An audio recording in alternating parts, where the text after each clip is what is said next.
Vinny Tortorich here.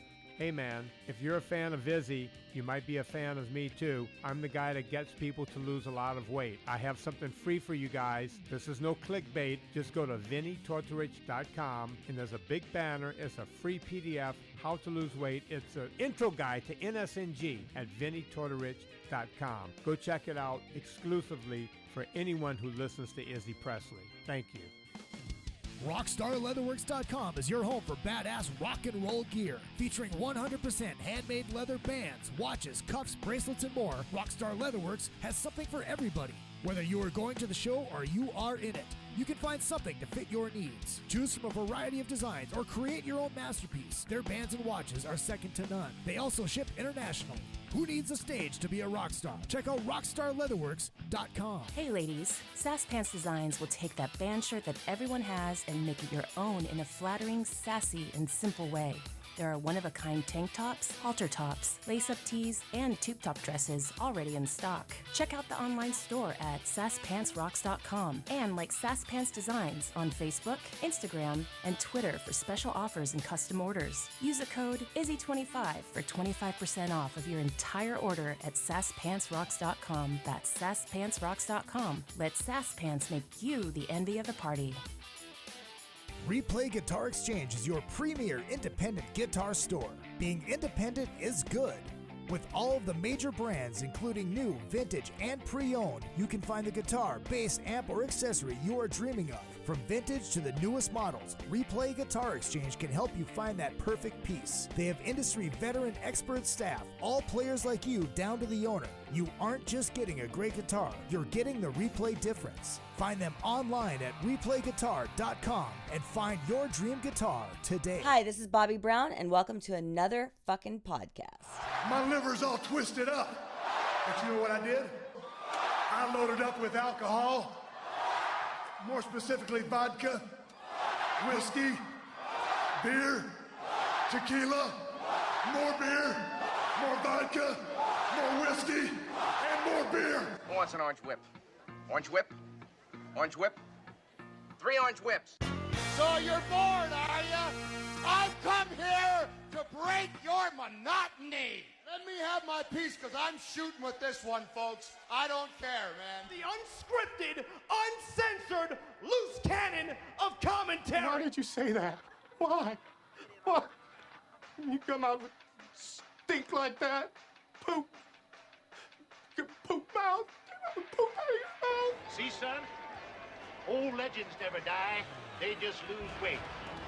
Like a legend and an out-of-work bum look a lot alike, Daddy. I've got a midget friend, an albino friend, and another friend who thinks Lord of the Rings is real. Together we call ourselves the Unfuckables. When Todd is in, let the fun begin. Body touch. God, you're an asshole, man. I've never heard of Van Halen. Hello, Hollywood. Hello, world. And hello, my loyal minions. It is good to see you, and as always, good to be seeing Izzy Presley here on another fucking podcast, Canadian Drunken Summit Edition. We are going to have a great time. Great response from last week's show with the rise and fall of 80s glam rock. Had a fucking blast. And we're going to have a lot of fun tonight. Make sure you guys hit up all the social media at Real Izzy Presley all the way across the board. Twitter, Instagram, Facebook, and of course the show page is another effing podcast. If you want to donate to the show, it's very, very easy. It is izzypresley at yahoo.com on the PayPal. And I accept everything. Take money, whatever you want to give me. I'm happy. But we do have these shirts available. And they're on sale for this week only. I'm going to put it in the bio. Yes, the retro jersey tees for only $20 plus shipping and handling. And if you click the Teespring link, you can also get the Izzy Presley Wow. yoga pants. That is right. Wow, those are real? These are real. Absolutely. Oh, man. If you watch this week's episode of Three Sides of the Coin, you can see me actually wearing them. I'm going to get to the Michael Brandvold marketing Zoom line. If you guys have a band, you need help on radio placement, PR, all that kind of good stuff, hit up Michael Brandvold. And he's worked with Kiss. He's worked with Keel. He's worked with Accept. He's worked with Jason Becker. He knows what he's doing. Hit up michaelbrandvoldmarketing.com. All right, on the Zoom line, first-timer Todd Kerns. from the Slash Band and TOQUE and the Bruce KULICK Band. We've got another first-timer, Allan Johnson from Exciter. Welcome. Russ Dwarf is back. Hey, buddy. Hey, buddy. Fucking Dekay from Exciter and Diamonds and Banger Films is back. You can't get rid of me. Now you're like the plague, and there is something called Red Cup Geoff. It's just like the resident drunk hoser. How we doing? How's everybody doing? Great. Awesome. This is exciting. This is super cool. I can't believe that I get to hang out in this chat room right now by default. It is so sick. It is so sick. I'm in a room full of people I admire, and Izzy. And right back at you. I feel the same way. I'm just surprised that we've got 5 Canadians on a show while there's hockey playoffs going on. That's impressive right there. I know. It's a confusing time. Yeah, the Jets are losing. That's why. What's the score? What's the score, Jeff? Last I saw was 4-1. Oh, boy. But the Jets have 5 injured players since the playoffs started. I heard that. That's 3 games. So there's like the rhyme and reason of the show is just to talk about Canadian rock. And this is going to be like a learning experience for me because I don't know a lot of Canadian bands. I mean, obviously, I know the DWARFS. But he'll be surprised. Oh, I know. He keeps saying that. He knows so many Canadian bands. And, like, personally as well. Like, dude, you literally come to Canada to host a golf tournament every year. Like, you're from Minnesota. You're people every year. Yeah, I know. Minnesota is basically South Canada. I mean, we say that. And hockey's in the blood, you know. But, like, so, like, last night, I was, like, I was listening to Doucette. I'm gonna let the boy play some rock and roll. And I was trying to think of this song that sounded kind of like that, but it didn't. And I was like, God, there's a beat in there somewhere, and it changes. And it turned out being the Kings switching to Glide, which I didn't even realize was a Canadian band. Oh, yeah. Absolutely. Switching to Glide into what is it? What's it? Kings. It's a double shot of King songs. Yeah, Kings. Nothing matters but the weekend. Yeah. I can't remember that song. That's switching to Glide. So it comes out. That's the second half. The beat goes on. Yes. That's what it is. Nailed it. And I didn't realize they were a Canadian band. It's like, Jesus Christ, this worked out great for me. I could drop 2 gems on these guys. Toronto, I think. Are they from Toronto? Yeah, from Toronto. Yeah. It's a great band. So let's start with Russ, since he's the wise elderman here.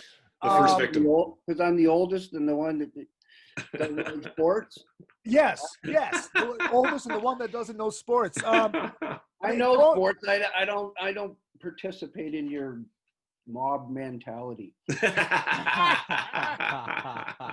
have to say something right off the bat here to get this out of the way because it's a special day for Jerry Godfather's son, Oscar Finn. He's 16 today. Go Oscar. Wow. All right. So everybody say hi. And he's a big fan of Todd. He's a big fan of Slash. Oh, wow. And apparently Jerry's just saying to me that he got the double live album today. Oh, cool. Wow. Nice. Happy birthday. That's amazing. Happy birthday, Oscar. Oh, Russ, I have a message for you, too. I'm old. I'm tired. I'm going to bed. Fucking old. Who's that? Robbie? Yeah, that's Robbie. All right. So Russ, I mean, like I said, you're the eldest one here, and I mean that with all the respect in the fucking world.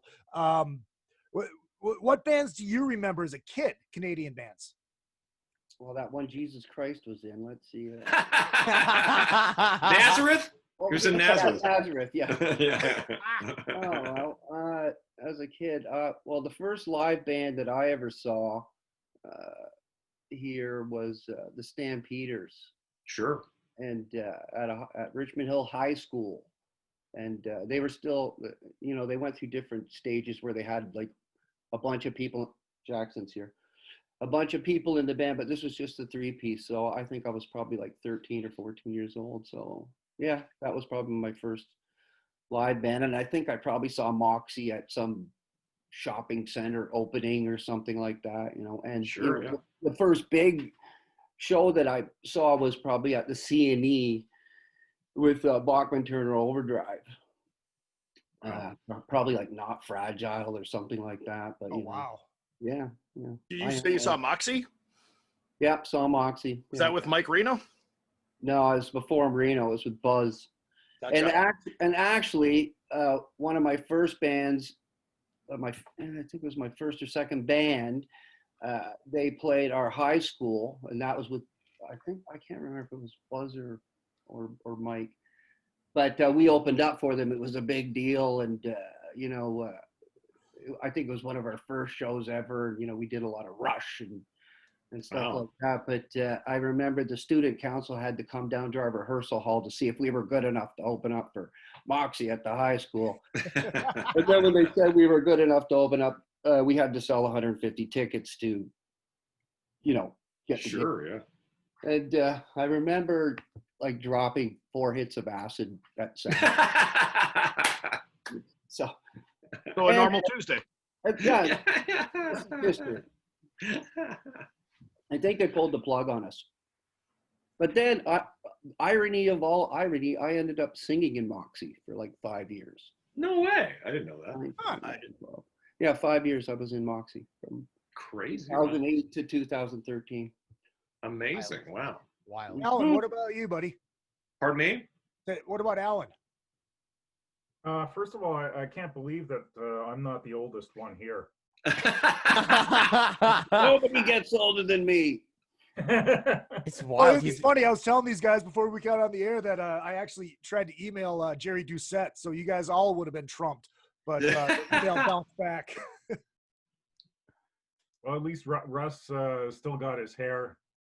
Not like right?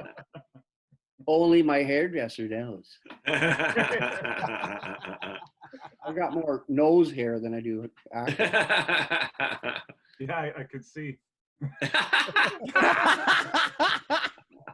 The insults are flying already. Oh yeah, that's what it's all about. No.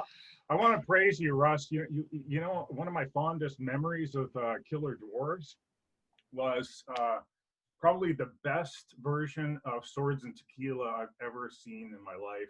You sang it like unbelievable. Oh, thanks, man. We were huge. Well, we still are huge fans of Riot.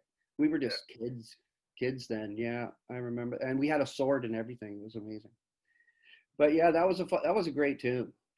It was so wild. I remember the way you used to move. It was kind of like, before Axl Rose did it, it was like back and forth, it was like, it's like the guy's making me dizzy, but man, it explains the operation I had 2 years ago on my neck.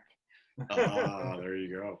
Dude, Dirty Weapons is forever my warm-up riff at the start of an Exciter jam, and always Dan and Al start playing along. Amazing. I'll have to come out and sing it with you. Hell yes, you will. Holy shit. Dude, this is crazy for me to be in a room with the two of you guys, because I know by being a nerdy-ass fan of both of your bands that you guys played together in March of '84 at Le Spectrum. That sounds right. Yeah. 100% true. Al, do you remember anything about that? The Spectrum? Yeah, '84, Killer Dwarfs and Exciter. Were you born? I was like major. Hell no. I just remember I could barely play. That's funny as fuck. What's changed? It was rather embarrassing. Open E-Al, baby. Yeah, there was a lot of open E going on. On the other hand, had a beer can. So Al, what about you? What about the first bands you remember seeing as a kid? And this is going to be interesting because, but hold on 1 second. This is going to be interesting because you guys are from all over different parts of Canada, so hearing all these different bands is going to be really kind of interesting. I was really lucky because I went to Woodruff High School in Ottawa, and the guy who was in charge of the dances, they were basically not dances, they were concerts. Like we had the Stampeders play, we had Foot and Cold Water. Oh wow! we had like the most amazing school dances. Like it was like once a month, and we just loved them. You know, it was really awesome. That was like, you must be around the same age as I am, because it was the same thing on Ontario. Like at the high school that I was at, you know, Max Webster played there a billion times. They were like the house band. Triumph played there a whack of times. Chilliwack, Ian Thomas, Brutus. The list goes on, you know, and that was awesome. It was incredible to see that as a kid. You know what I mean? Especially like guys like us, we were all into being in bands and stuff. It was like, oh, it's the big time. Look at that light. Yeah, PA. It's funny you mentioned Brutus. Not too many people remember them, at least around here anyways. Obviously, I guess they were from Toronto, so everybody in Toronto remembers them. But I used to love them. And they always opened up for Max Webster all the time. Yeah, Walter's Wall. And actually, Gino Scarpelli was the guitar player from Gatto. He was the guitar player in Brutus. That's right. That's right. And actually, Walter ended up, well, we had our first record deal with Addict Records, and Walter's Wall ended up being the A&R guy. Holy smokes. I'm not even going to tell the story, but basically that's how we lost our deal. Oh no. Boy. Wow. Todd, It'll be in the book. Nice. Yes, nice. the book. Hold on, Writing Russ.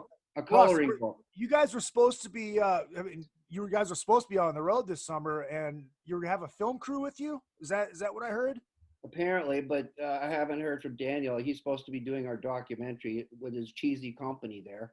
Come on. Oh. Throw us a friggin' bone. You're Canadians. We're Canadians. Let's get this thing on the road. I'll be dead soon, for Christ's sake. You need someone at a film production company that specializes in music documentaries or something. I know. I'm still pushing for the Cheap Trick documentary. Every time that Sam asks what band he should do next, I'm like, Cheap Trick, do Cheap Trick, do the underdogs. Yeah. Always. Cheap Trick, fucking Killer Dwarfs. Yeah, exactly. Right, Killer Dwarfs. Where's I'll your stand by Canadian that. heritage, motherfucker? I love the Trick. The Trick are one of my favorite bands of all time. Yeah, they're fucking awesome. The next rock doc that Banger's doing is Triumph, though. That's the next big one. I heard that. That's exciting. And they own all their own footage too, so they can do whatever they want. Right. I own all my own footage, for Christ's sake. Well, Triumph, I think they're the only band that actually has their footage from the US Festival. Yep. Is that right? Wow. It is in their contract, yeah, that they have video rights. It's a silent film, though.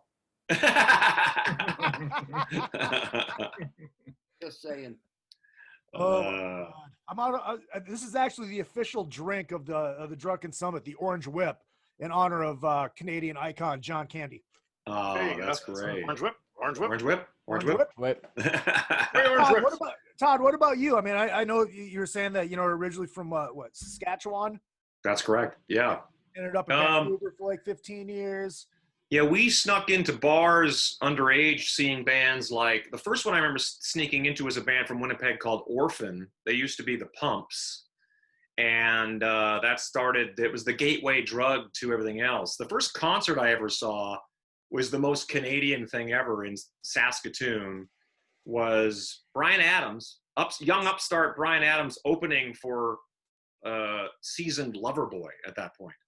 So it was like, Bryan Adams was kind of like, we didn't know who that guy was. I was a kid, and I remember being like, Loverboy was, I guess they were only on the second album. I guess it was that Get Lucky. So wow. It was a big deal, as far as concerts go. And from there, I mean, like, it's predominantly all Canadian groups when I think about it, like all the bands we saw as kids. But very quickly, I was playing in bands myself, so I missed a lot of shows. So it's kind of like, I never even got to see people like Alice Cooper until I was like a grown-ass man, because I was always playing shows. But right. Yeah, it all starts with the Canadian stuff. I mean, we started a band. Me and my friends started a band called TOQUE that plays all Canadian rock. Right. So it's like Triumph, well, not like April Wine. Yeah, that shirt. There's the shirt. Geoff actually has Jeff actually has a shirt on tonight. All right. Yeah, I know. Here we no, go. You get no, a don't, no. Oh, you get a lap dance. I thought it's laundry day. Yeah. Much better. That's better. Yeah. You know, it looks better. I like it.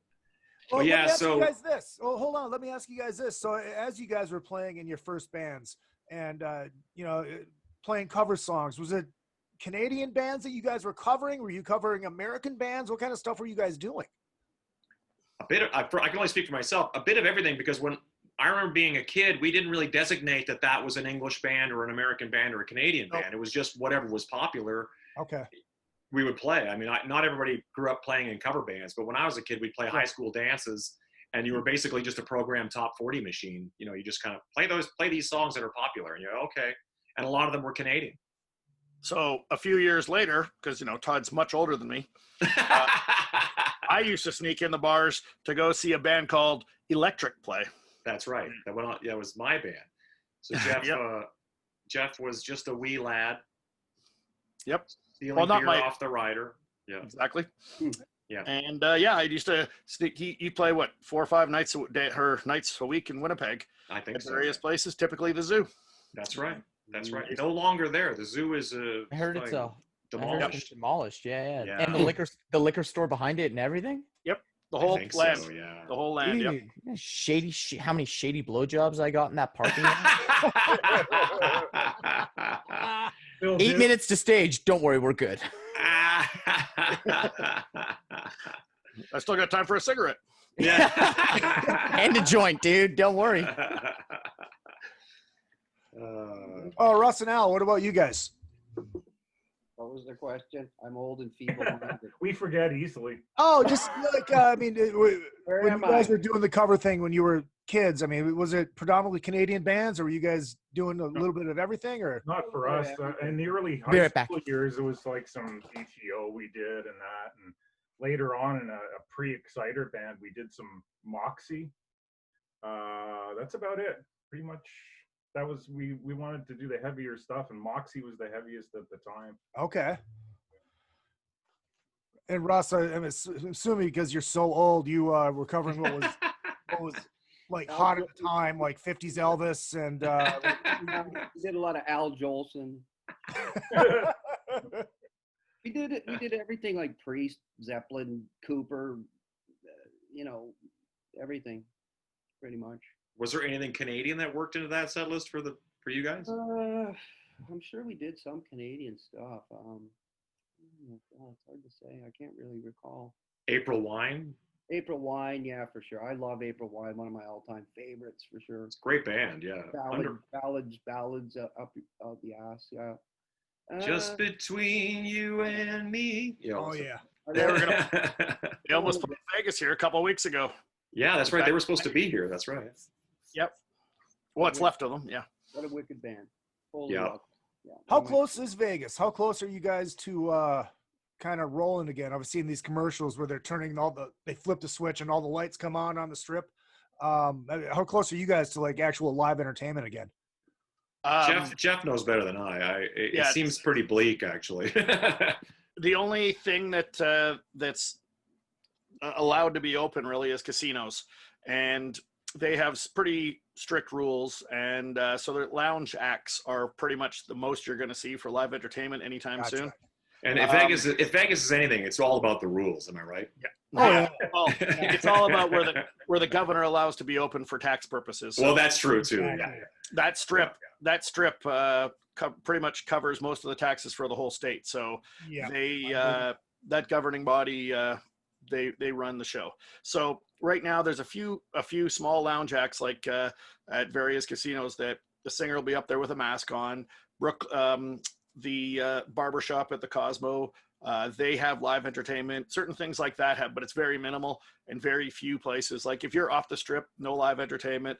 It's really, really weird rules. How about like on Fremont Street? Are they having anything on those big stages yet? Wow. Nope. That's Nothing whack. And then as long as Sebastian Bach can go walking through the casinos going, dude, there was Jack Daniels and cocaine. You're good, right? That was an amazing Sebastian, by the way. Can we just talk about Kiss? Speaking of Canadian singers. Yeah, right. What about in Canada? Are you guys any closer to like live shows or anything, or is it still just locked down everywhere? Toronto, no, there's no. I think the Rock Pile, I think they're having stuff on their patio, but it's only like 50 people or something. I don't think there's any bands. No, there's no bands playing. They're not allowed to. Weird. Can't have dancing or bands.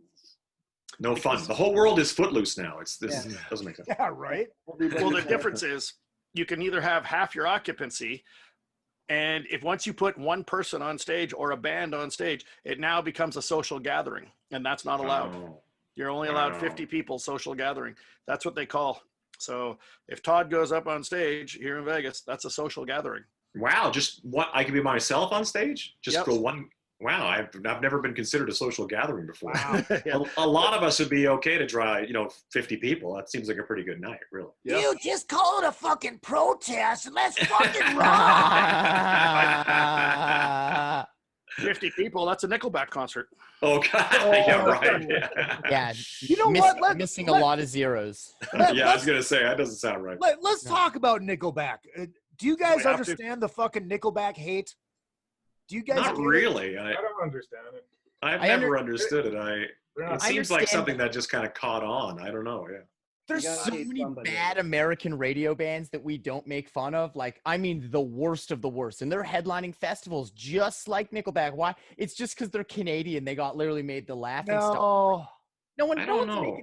I think it's. I'm not making fun of Nickelback or their music, but I think that I do.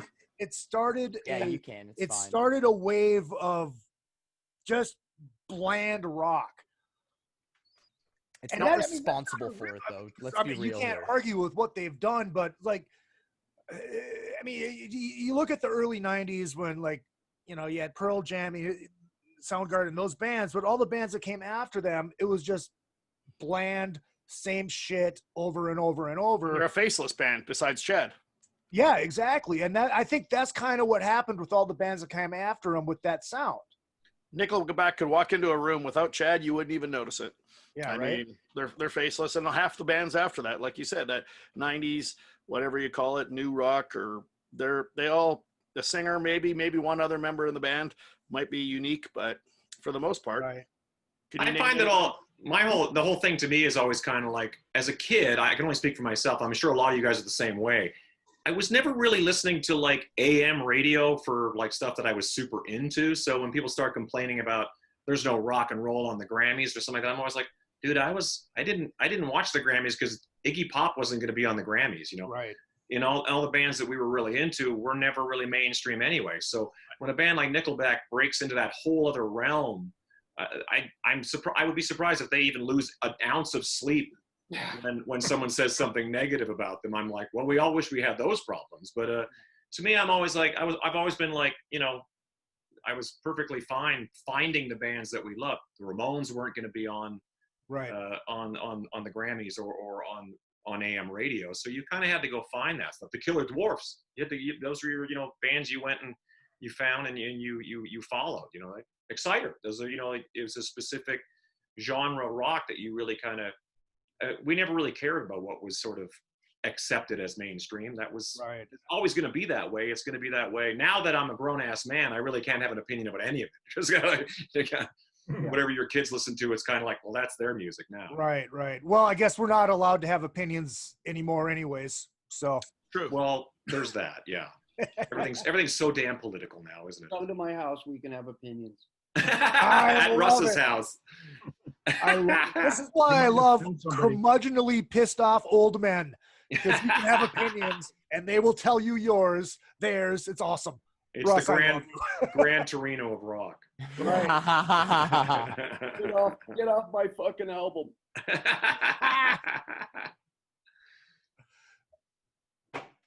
All right, who's next? For a band like Nickelback that everyone hates, they sure sell a lot of fucking records and tickets, don't they? That's exactly it. But they sold their soul. Yeah. Yeah. From friends who work with that band who I have very good friends in that fucking Vancouverite world of that hang and have they've bought their houses and they've bought their parents' houses and they've bought their kids' cars based on working for that band. And whenever anyone says something, they're like, yeah, for a band that everyone hates, there sure is a lot of fucking people here tonight. Yeah. Like exactly. at the end of the day, they are laughing to the bank. Of course. Dude, I would take a shot in the mouth just to get a fraction of their fucking record sales. Of 100%. course, yeah. Of course, yeah. Wouldn't we all? Well, it would be a dull world if we all liked the same thing, right? You know. And That's exactly it. Agreed. Yeah. Agreed. Yeah. No, I've always told people Nickelback's a great show if you have an iPod on. Okay, I Oh, will say, because I had a friend who was finally like, dude, we've been friends for how many years? You've never come to one of the shows. Like, come to the show. So I went to the Nickelback show and I'm like, hey, well, you're putting me in the fucking best seat with like my own little mini keg. I want to sit in front of house with a mini keg. So we're sitting in front of house with a mini keg. All demands have been met. And I watched the show and I had no fucking idea how like boozed up Metallica James Hetfield Chad really wants to portray himself as. Like all the whole fucking things about drinking and liquor and fucking like he's literally like Alcoholica James. It's unreal. It's really funny. I didn't realize like this, fucking photos with our Nazi former prime minister and fucking, like this ridiculous front page lifestyle he leads. And meanwhile, he's like, fuck yeah, drink whiskey. It's very weird. Very weird. He thinks he's Kid Rock of Canada or something. The way literally, it's like James Hetfield and Kid Rock had a weird Canadian child. And pyro for no reason. Like they're doing songs of this like pyro. Travels with ATVs and shit too. He's like into all like fucking extreme sports and shit. Well, if you can, we would. You know what I mean? Like that level of when you're that successful. I think I'd be a lot more boring than him. So God bless him. He should do all that. Yeah. Yeah, I'd be very boring. Look, how can you go wrong going to a fucking show and being there with 19,000 fucking screaming women? Well, that's exactly it. Yeah. And Dekay. With a mini keg. With a mini keg. Anything can happen. Anything can happen. Exactly. First half of the show brought to you by Beater Amplification. That's 2 E's, beateramplification.com. They are hand-wired, hand-built, 100 watts of testicular fortitude, 3 channels, pull 2 tubes. You got yourself a 50. These things are badass. They are built in Mankato, Minnesota. Hit them up, beateramplification.com. And yes, the Izzy Presley TCB1 will be available very, very soon. Hopefully this summer, maybe? Hoping. So yeah, hit them up. Give them a like on Facebook, Beater Amplification. And also our good friends over at Mackie. If you want to get into podcasting, you want to get into home recording, hit up our good friends over at Mackie. Check out the studio bundles. Very affordable way to get into it. I'm running through the condenser mic. I've got the Big Knob Studio Plus as my interface. Got these great headphones that I use, and I'm waiting on my studio speakers as well. Mackie. All right, so we just talked about fucking Nickelback. And I'm gonna say this. I'm not a Rush fan. Okay. All right. Well, I'm out. Sorry, I'm going. Dude, it's not my fault. I can't count past Peter Criss. Apparently. We still love you. All right. Is it is it sacrilege to not like Rush? Put my mask on and leave. I wasn't religious. I mean, as a kid, I wasn't religious about Rush. I think Rush was just sort of like omnipresent. It was like we were just talking about being in Canada. When you live in the States, you have to look for hockey, but it's everywhere if you live in Canada. Right. And Rush was just everywhere. Everywhere as in years later it would be the Tragically Hip. We're everywhere. It was just kind of like, so, but we were way more into 3-chord Cheap Trick and, eventually Guns N' Roses and rock band stuff. But I always appreciated Rush. It would be hard not to from a musician standpoint. I just always felt like unqualified to hang with that music. So you had to sing really, really high and play really, really well and not only play really well yourself, but find other guys who could play really, really well and do that. So we were like hacking away through, Smoke on the Water, let alone that, Russ, you must have played a bunch of Rush, huh? Yeah, I played a shitload of Rush. You could sing that stuff easy. Yeah. Well, I hear a lot of Rush in some of the Dwarf stuff, especially early Dwarfs. Yeah, probably. I think Rush they were underdogs like in those early, like the 70s. Sure. and it took till the 80s for them to even get popular, really. It's like Todd was saying with, if you would find the bands that you dug and everything. So the fan base was there, but the critics hated their guts and they got no airtime until closer to the heart or something. I don't remember them, what you saw article in the Toronto Star and they played Maple Leaf Gardens every New Year's Eve or whatever, but I don't think Canada was like, oh yeah, we love, the fans were there, but I don't think the industry was like, yeah, that's our band. They were doing their own thing, That's what you have to give them that. They never really played ball in any way, shape, or form with the radio, with the record companies. They did what they wanted to do right to the end. And I think that's why they win. That's why they win. Total anomaly, you know what I mean? One of 100%. a kind original band. And, we were lucky because, Izzy, that's why you didn't grow up in Toronto, because He doesn't get it. They hate you. Well, it's funny. We go from one extreme, a band that sells out arenas to 19,000 women every night. Then you go to Rush, sells out arenas to 19,000 guys every night. Exactly. Yeah, and Daniel. And Daniel. And me. With a mini cake. I love at Rush. front of house annoying everybody who worked for the band. No shame. Dude, came with a merch package too. It was the most pro VIP experience I've ever had. I got a merch package. Back again. That's enough airtime for them. I'm going for a fucking smoke. Goddamn young losers. Let me know when that's over. Todd, text me when you stop. Oh my God. I'll go to the chat room really quick. Scotty checking in. Take off, you hosers. Time to crack an Elsinore. There you go. Elsinore, Bruce wow. checking in, says can't be Canadian Summit without the West. Greetings all. Rob, Toronto in the house. Jenna's here. Jacobus is here. Elvis. Fuck yeah. That's the king of rock and roll. And Scotty says, I've got the podcast and hockey on. It's magical. I like that. Nice. Look at this. Izzy. Scotty also says, Kerns also has a band called Age of Electric. He's not paying attention. I'm going. I'm reading shit here. Hold on. Look at this, you fucking moron. Oh, shit. That is awesome. Hail to the king, baby. That's the king of rock and roll. King is in the house. Hell yeah. Hard to find pictures of him in Vegas. No, yeah. Tall Bear says Hammersmith and Coney Hatch. Oh, yeah. Of course. Pretty Boy Floyd. They were Canadian, were they? There was a Canadian, Pretty Boy Floyd. There's a Canadian Pretty Boy Floyd. There's two. Gotcha. Thank you, Daniel. Gotcha. Tommy Floyd. Tommy Floyd was the singer for Pretty Boy Floyd. I love the like talking about the heritage dad bands is sick, but like I got to get DK's fucking Canadian 80s metal corner going at some point here, because hell yeah. Like, I feel like if the names Sacrifice, Exciter, Razor, and Annihilator didn't come up in this conversation, we'd be doing a massive injustice to Canadian music. Right. No, and that's one of the reasons I wanted to do this, so we could hear about it. Voivod, Yeah. Dayglow Oh, yeah. Abortions. It literally Varga. just goes on. So it's to this point where like you go to these festivals in Europe, and when people find out you're Canadian, it's like Canada, the birthplace of thrash. It's like it's a phenomenon. It like the rest of the world recognizes Canada as this insane hotbed for early extreme speed and thrash, and it's like everyone here, everyone in Canada, when you ask about their favorite bands, they want to talk about April Wine and the Guess Who. Some of the greatest songwriters of all time, arguably, but also like, hey, like, there's, so Canada did insane things for the world of metal, dude. Even in the U.S., I would find myself in New York talking to people, and they go, "Oh, Canada, Voivod. Oh, Canada, Skinny Puppy." They'd bring up like random things. It wouldn't just be like Joni Mitchell. It would actually be like. They would dig deep. They knew like their metal and stuff.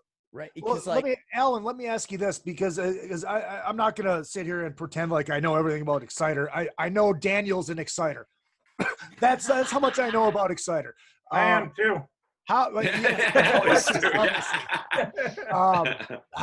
early was Exciter in the thrash scene? Some say we were first. I don't know. I mean, we released the first album in '83. Okay. And if you do your research, a lot of the originals released their first thrash albums after that. Predates Kill 'Em All. How do you like that? Enough said. Enough said. That's pretty much enough said right there. Who was opening? Who was opening for who at that point as well? Metallica was the opening band for Exciter at that point. These are the things that Allan's too proud. Allan's too proud to say. Yeah, they on Killing Is My Business. Megadeth opened for Exciter across the U.S. Anthrax too. Yeah, they're amazing. Exodus, Anthrax. I don't want to brag, but well, no, I mean, dude, that's what this is about. That's what I'm here for. Exactly. what all those motherfuckers open for us, man. Well, let me ask you this. I mean, were you aware of Metallica before they opened for you guys? And what were your thoughts? I just want to clear that up. Metallica never opened up for us. I was talking about the Rods Metallica Exciter UK thing. Yeah, we almost did a UK tour with Metallica and the Rods, and that didn't happen. Okay. That was the closest we came from doing a show with Metallica. They flew to the UK to start this tour, and it got canceled after they landed. All three bands found out, they're all in London, and it was like, oh, by the way, the show got canceled. And there's all these photos of Exciter and Metallica partying at some fucking show in London, and it's just they're all they flew to the UK and the tour never happened. So they got drunk for a week. It was sick. So the record company goes, well, you're here. We're gonna do some press and shit for a week. So we ended up doing one show at a pub somewhere, and it was pretty good. And we just hung out and did press, photo shoots, got drunk with Metallica. That was about it. A lot of fun. Worst ways to spend your time. I don't remember any of it, but it was I've just read all the books. There's an interview with Lars Ulrich and Dan Beeler from that press week in the UK, and Lars keeps trying to plug Kill 'Em All, and keeps getting completely cut off by the interviewer. He's like, oh, back to Dan Beeler from Exciter. Back to Dan Beeler from Exciter. He's like, who the fuck is this Lars kid trying to plug his band? It's like a very surreal moment in metal history for a guy like me. Like, wow. Yeah, it's just super weird. It's on YouTube and shit. It's a pretty popular video. Awesome. Dude, hell yeah. So were you before Anvil as well? When did Anvil start their rise to fame? I don't know. I never followed Anvil really. I remember seeing them in the bar circuit. Anvil wouldn't have been thrash though. They were. Oh. When I heard their stuff, I didn't think they were thrash or okay. Well, it's funny you say that because, in the movie, you got Lars and all these guys saying that, yeah, we stole all our shit from Anvil. That should be an Exciter movie. That should be an Exciter movie, 100%. Yeah. I know, right? Metallica would be bigger if they announced that, yeah. I'll play the guy from Nickelback. Featuring Russ Dwarf. as Chad Kroger. Yeah. I'll watch that movie. Let's get drunk, you motherfuckers. Russ, do you remember Anvil coming up? I've known those guys forever. I was there when they were Lips, before they even did a gig. We had the same rehearsal space. I've known them forever. Yeah, they started in the late 70s. But they were Lips. They started as Lips, and then when they got the first record deal with Attic changed the name to Anvil. Do you remember the band Fist? Wasn't there a Canadian? Ron Chenier. Ron Chenier, yeah. Of course. Ottawa, right? Yeah. They were big back then too, yeah. And then there was, what the hell's, it's in my feeble mind. I'll think of it at 3 a.m. I'll call everyone. You will too. You'll get that call. Turn the Zoom on. Yeah, right. Just for the record, I rented the Fist, the whole Fist, nothing but the Fist, and it's nothing to do with the band. I apologize. Was that episode 7 or 8, maybe? I kept thinking it was going to be better. The Germans. When's Ron Chenier show up in this? Yes. Dude, that guy was putting organs through Marshall cabs and shit. Is so badass. Like he was like, for me, like they're another one of my Canadian bands that I love. Totally, yeah. For me, that's what I mean. Thunder and Rock, is that the song? Dude, I worship this stuff. Like for me, was when people ask me about Canadian music, it's all the metallic hard rock. Like KD, man, dude, fucking Dwarfs. Are you kidding me? Absolutely. Like it's the metallic hard rock shit and the extreme metal. Like Anvil was playing leather metal, like in my opinion, like everyone else, man. It was like it was new wave of British heavy metal worship. Everyone was doing that. Exciter, Razor, Sacrifice, Witch's Hammer. This was all like really extreme. And it goes on, like Canada's always been a huge output for extreme music. Even now, some of the most extreme bands come from Canada. It's crazy. It's the winter, man. It's the winter. You gotta document this stuff. You should really. If it's documented, I literally am on a YouTube channel that is thousands of hours of nerds like me talking about heavy metal.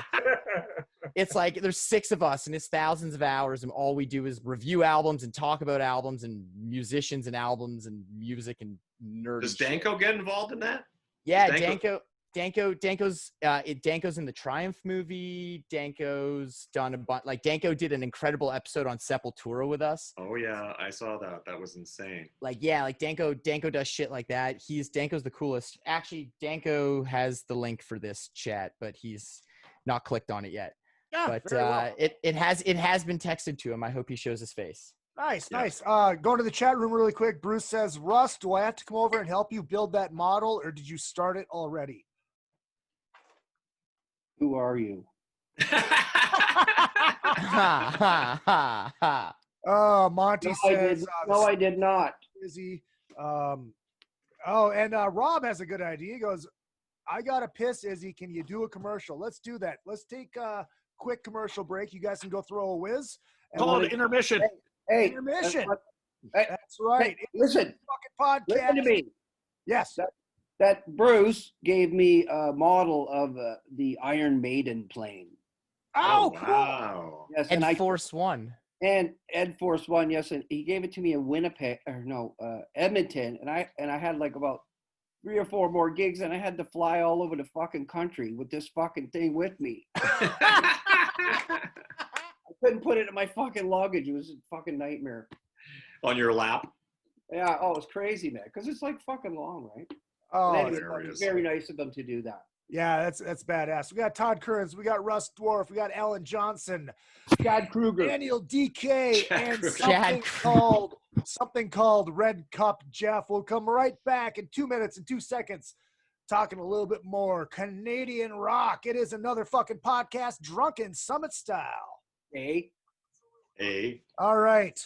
We came to rock. Rockwood Saloon Authentic Apparel takes rock and roll fashion to a new level with their tees and tanks for men and women. They also make custom shirts, jackets, vests, pants, hoodies, beanies, and more. The Rockwood Graphics Department can design anything from your logo, t-shirt design, promo posters, band swag, and printed at great prices. From tour shirts and custom stage gear to killer threads for the street to the stage, Rockwood Saloon has it all. Rockwood Saloon, authentic rock and roll apparel for stage and street. World Tour tested for quality, comfort, style, and durability.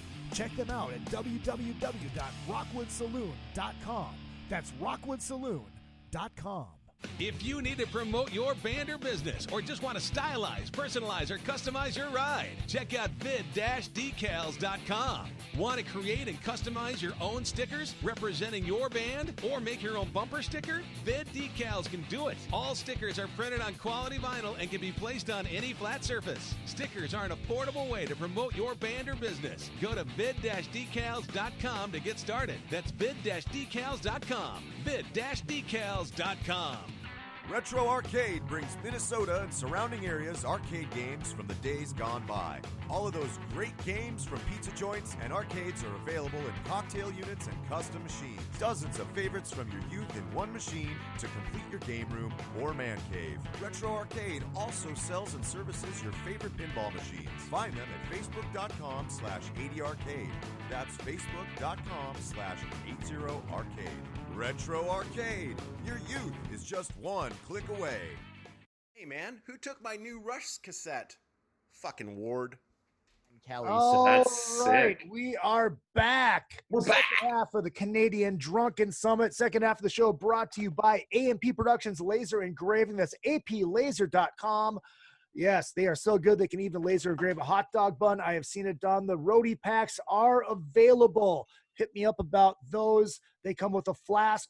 They come with a dog tag. They come with a tumbler and a Zippo type lighter, all with another effing podcast logo on it. The new one that is on the brand new retro shirts. and they will be actually personalized with your name on it. So hit me up about those. And also John Palumbo Design. We love us some John Palumbo over here at Another Fucking Podcast. You have a band, you have a business, you need a website done, you need a logo done, hit up our good friend John Palumbo at johnpalumbodesign.com. So, all right, okay, Al's back and Russ is back. Perfect fucking timing. I just get done with the read, and the two oldest guys show up on cue. The pros. The only two that had to take a bathroom break. The prostates are swollen. We should get into breaking into the States as a Canadian band. Is it? We missed a lot of Canadian bands, man. KULICK. Oh yeah, I mean, yeah, we can obviously we got time to get into everything, but I was just kind of curious, how hard is it as a Canadian band to break into the States? You just lie at the border. Physically getting into the States, yeah, that's a different story. But breaking in like career-wise is right. Yeah, that's what old gag. It's a. I mean, I can only speak from my own personal experience. It was not easy, but I mean, I had to actually move to the States to get a career down here. So, but I mean, you know, obviously bands like Exciter has a worldwide impact in its own way that they don't have to play ball like being on the radio and bullshit like that. So, right. I mean, it's interesting because we bring up Nickelback. I was in the record business in Canada in the 90s, which was kind of a hot time to be making records in the 90s. For whatever reason, the labels up there had a chunk of change to throw around.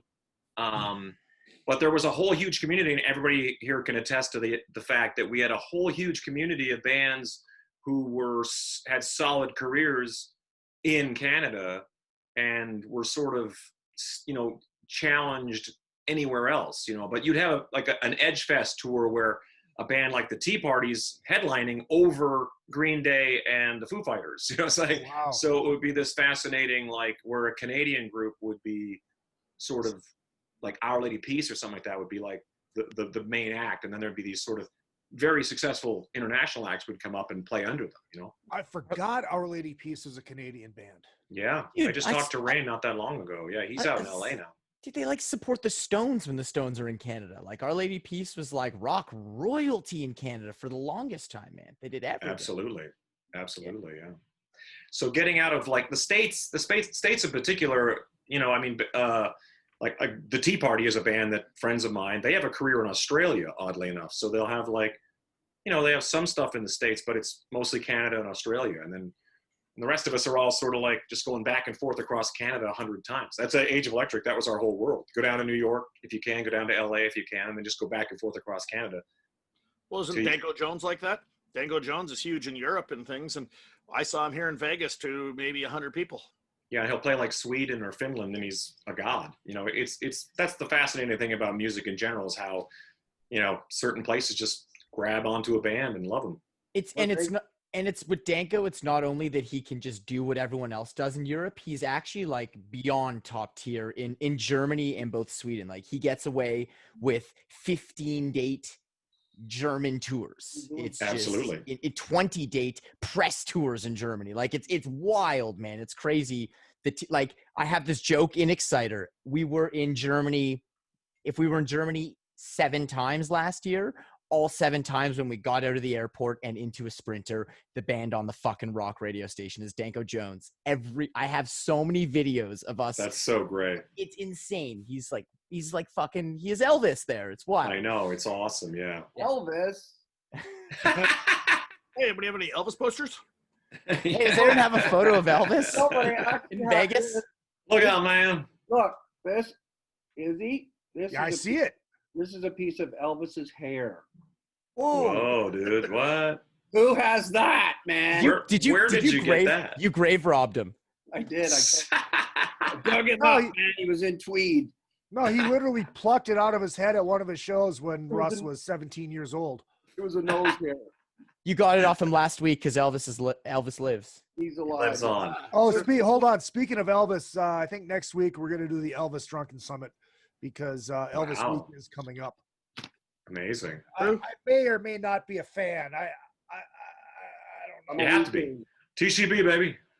Hail to the king, baby. The first, it's funny, Russ. I was texting with Russ yesterday, and he sent me this picture from the first time we met from the Monsters of Rock cruise in 2013 when I did the famous Mankini incident.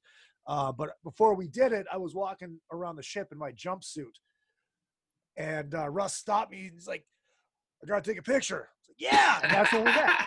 That's how I met Russ Dwarf. It's fucking great. Amazing. And then everybody saw me in the fucking Mankini that was 2 sizes too small. Has everybody been to Graceland yet? Yes. 5 times. Dude, it's a trip.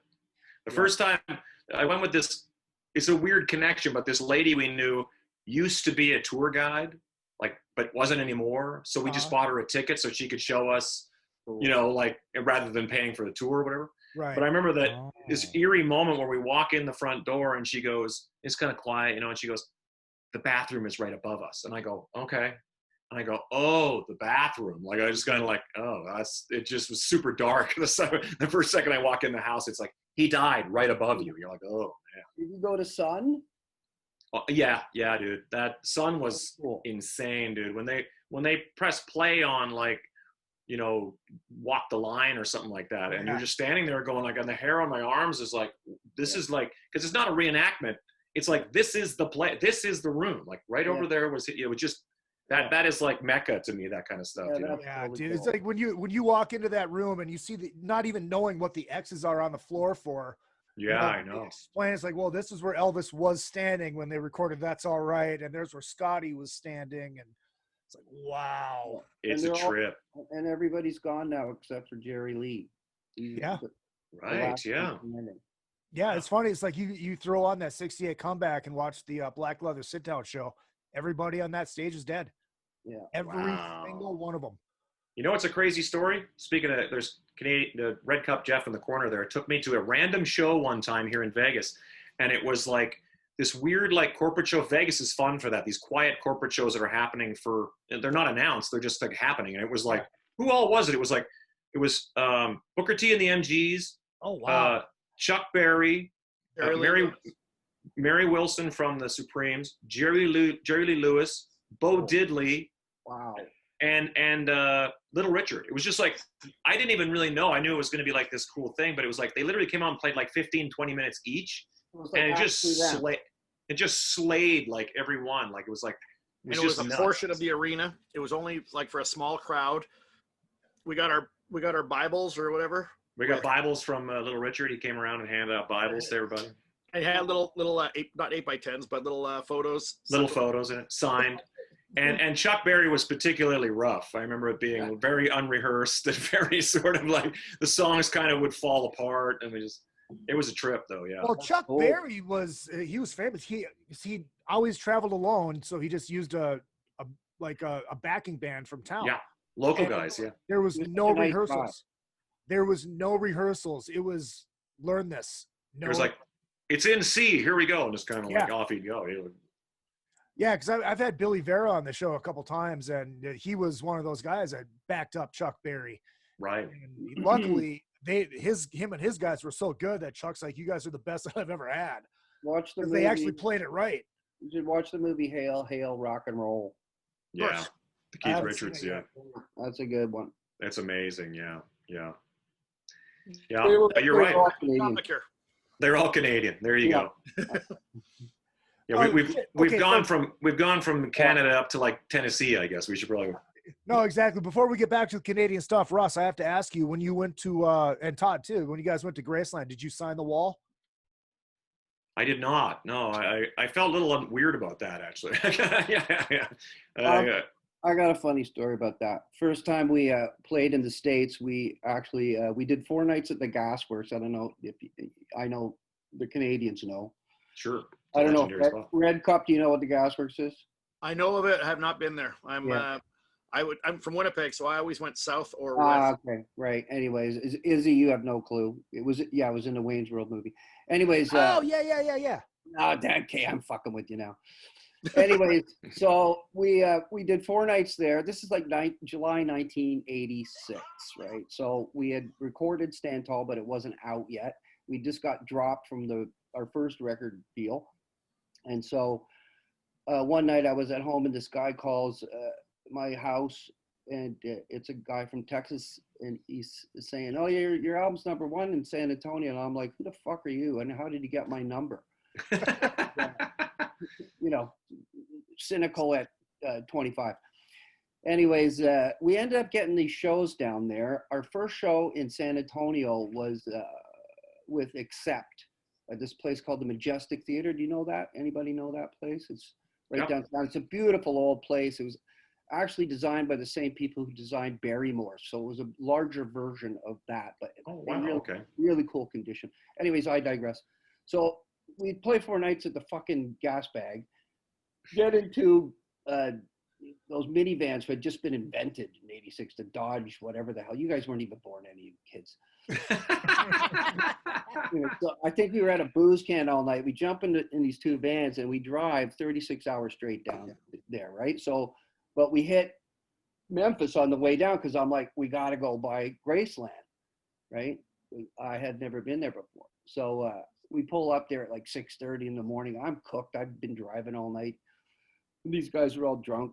You know, that was the original first back lounge vehicle. And we get out, and in those days, you could like actually just walk up the driveway. You can't do that now, right? But God, no.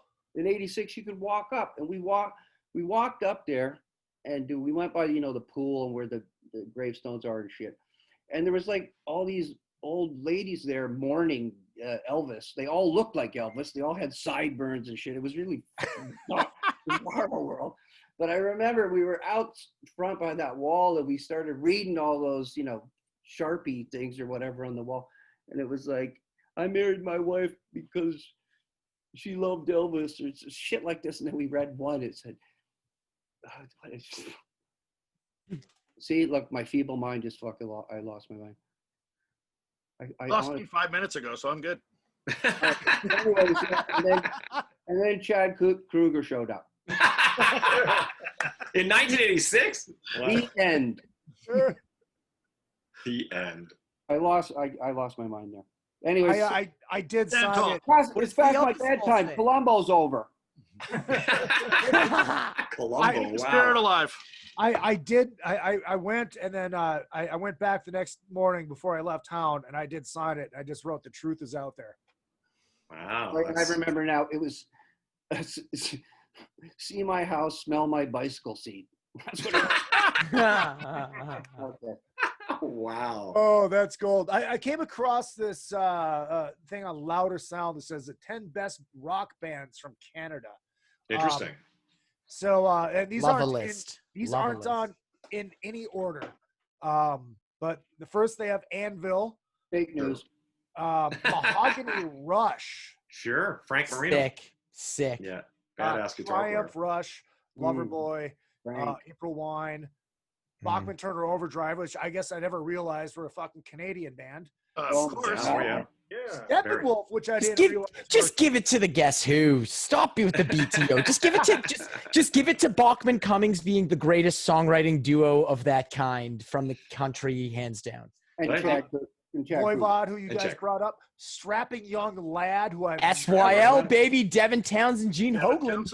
Yep, that's right. Hell yeah, my dudes. Well, those are the 10 that they have listed. Who's they?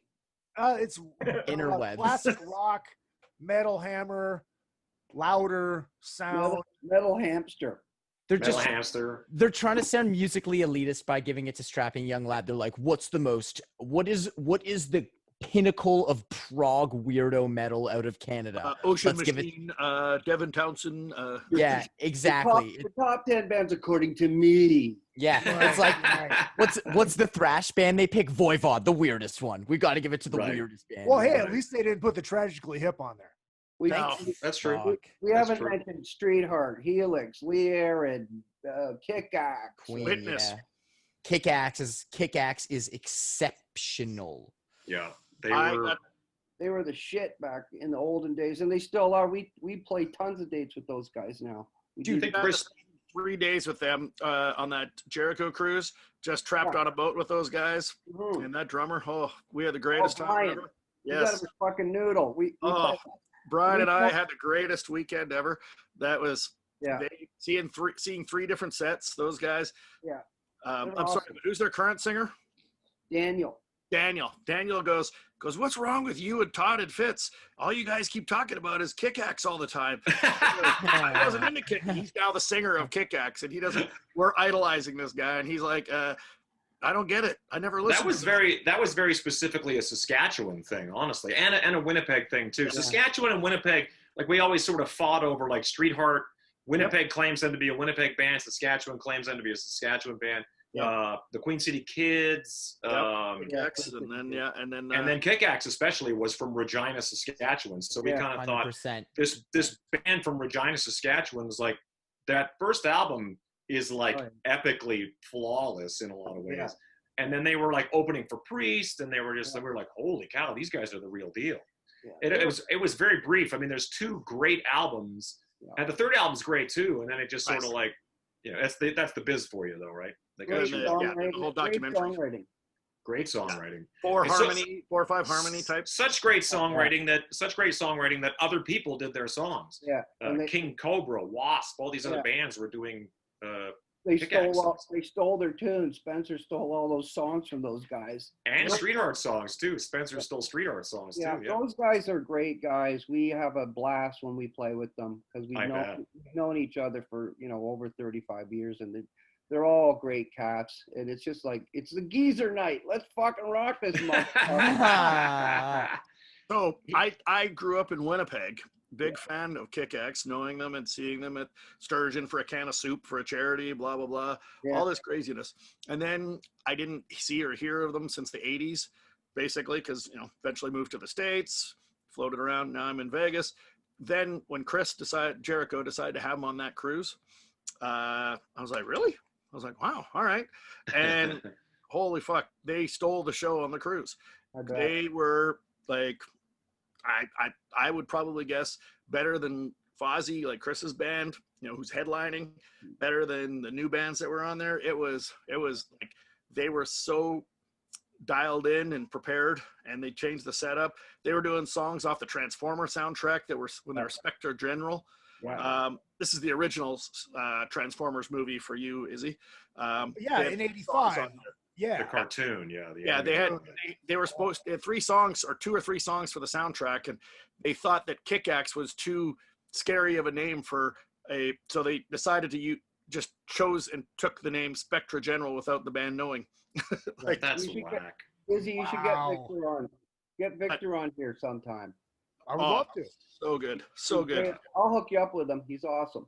Chris Jericho was a big part of whatever kind of like wave they're living on, because Chris wears a Kick Axe t-shirt on that metal show, and he's a massive fan. We all are, really. It's just, but he's got the biggest fan base. but he's Chris Jericho, so Other than Chad Kruger. Well, sure, yeah. He's got the biggest fan base. That's true, yeah. I don't know if you know. Get your facts right, fuckers. My God, King. Kick Axe is huge because of Jericho, King. My God. Anytime I can throw my good old GR impression. Remember King Cobra? They did a whack of Kick Axe too. They did, yeah. They did it pretty good too, actually. They sounded like Kick Axe, actually. They were great live too, yeah. Yeah. They could sing like motherfuckers. Kevin says Colin James, one of the best blues artists out of Canada, and also says Anthony Gomes, another great blues artist out of Canada. And Bruce says Helix, Kick Axe, White Wolf, Toronto, and the Headpins. Wow. Headpins. I love Darby. Yeah. Love Canadian dollar bin stuff is like the shit, man. Love that stuff. Yeah, exactly. The dollar bin for real. Toronto was their original name was Rose, and that's is that right? That's I don't think I knew that. Hollywood. We forgot the Headpins. Darby Mills, the most kick-ass motherfucking singer. Yep. Yeah. And all she's around, the best. And all around great lady. She's like the Canadian Brian Johnson. Yeah, she kind of is. Yeah. Dollar bin Canadian rock ultimate scores. That Lighthouse record. There you go. There you go. Fuck yeah, that is. Now you're talking. Solid fucking. That is like Yonge Street fucking. Like I remember just not knowing. I'm like, I don't have money. I'll buy the cheap records off the fucking sidewalk. And you go inside. How much is it? $1, kid. It's like, fuck yeah, this one's five boom. man One- acoustical jam. By the end of the first minute side, left. I was so into it, man. I was sold for life. So good. Canada's version of Chicago. 100%. Yeah. 100%. I've actually seen Lighthouse on the Prague cruises. Really? Cruise to the Edge, yeah. Wow. I don't think anybody's hardly alive. It must be just the original Yes road, cruise. I original gotta go on road one crew. of those. I need The to original road crew. Well, the only thing that sucks about Cruise to the Edge is I'm usually the hottest chick on there. You and That's- Chad that- Kruger. No Pro- Prague. No I Prague. guess that's the Prague rock world, isn't it? I guess. Yeah, that's the You nerd. and Lon Friend. And Yeah, everybody- lawn friend. Yeah. Yeah, and Lon's on everybody's there in- all the time. Everyone's in bed when the sun goes down. Yeah. Well, speaking of, Todd and I were trying to go on the Golden Girls cruise. Yes. Count me in. They listed all the things that were going to be on the cruise, and arts and crafts were one of them. I was like, oh my god. and Betty White's the only one alive, and she's not even on the cruise. Oh my god. Oh, That's Jesus, great. that's gold.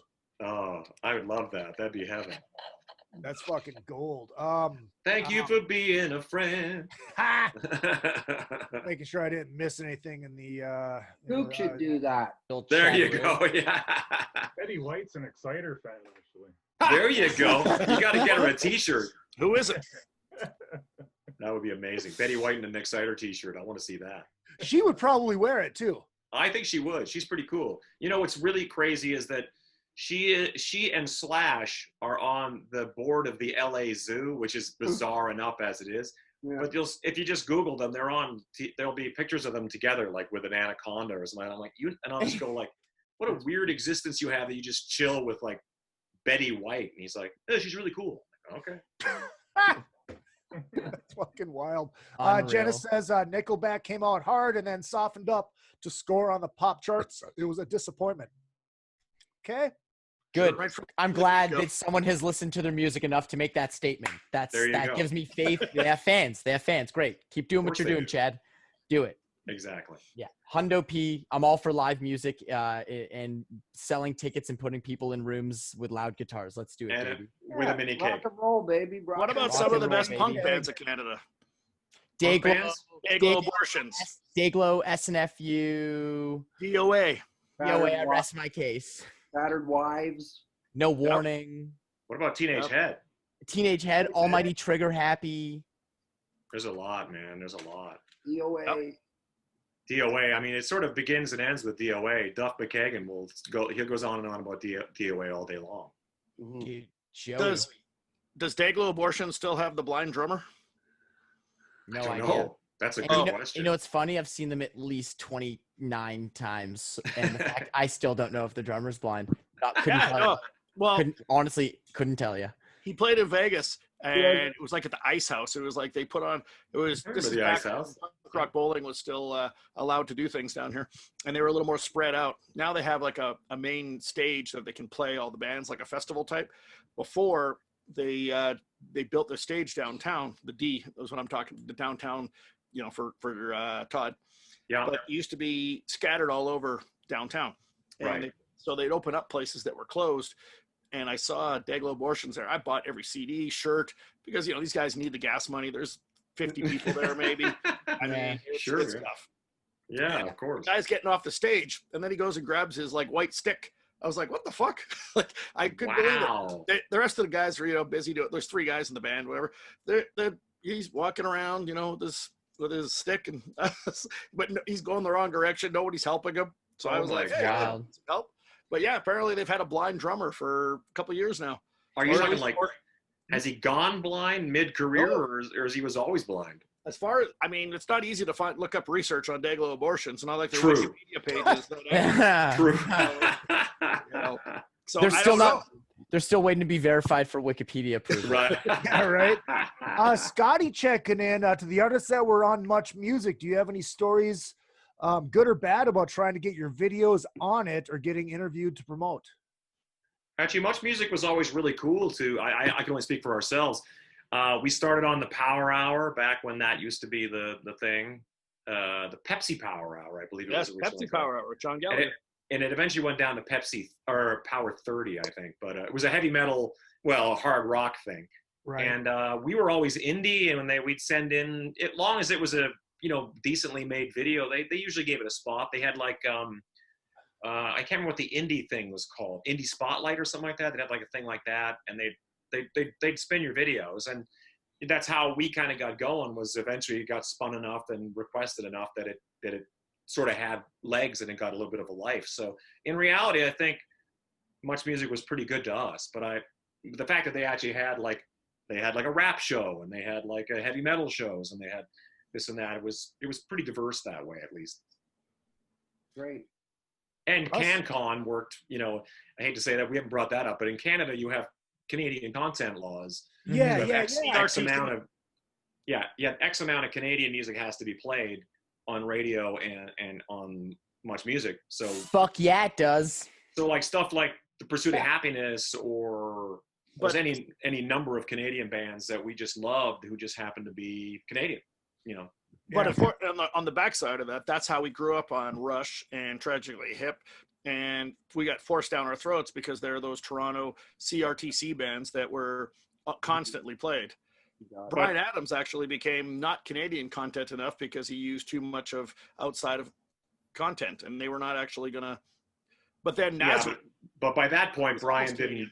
Yeah, it's true. Yeah. By that point, Brian didn't need the Canadian content laws to because he was huge. He was Bryan Adams. International as fuck. Yeah, exactly. Yeah. Right.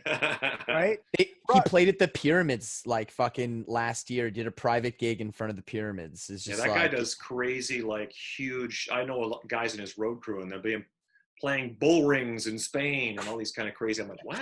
Craig's his guitar tech. Right, exactly. Yeah, Craig's the man. Craig make guitars sound best in Toronto. Craig knows how to build pedal boards better than anyone. That's amazing. Yeah. My favorite Bryan Adams story is so back in my writing days, his PR people, just because we worked with a few of the bands that they're representing, and so they just reached out and said, "Hey, Brian's coming through doing this small acoustic show. Would you like to go? You don't have to cover it. Just it's a thank you." So I'm like, yeah, fuck it. I'll go check that out. I'd never seen Bryan Adams live before. Oh, he's a buddy. Oh, he's a good buddy. It's little Oliver. Hello. That's a good looking dude. Hello. He's so bad though. He's such a bad little puppy.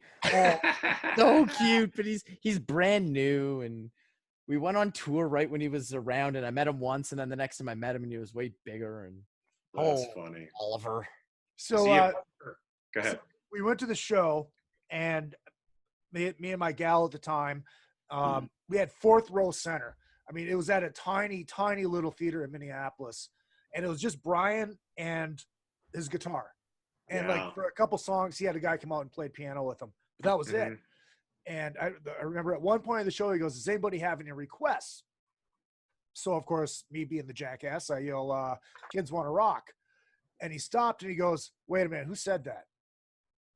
I raised my hand. He goes, "Kids Want to Rock on an acoustic." Like, yeah. He backed up, did one of these, and he fucking played it and he killed it.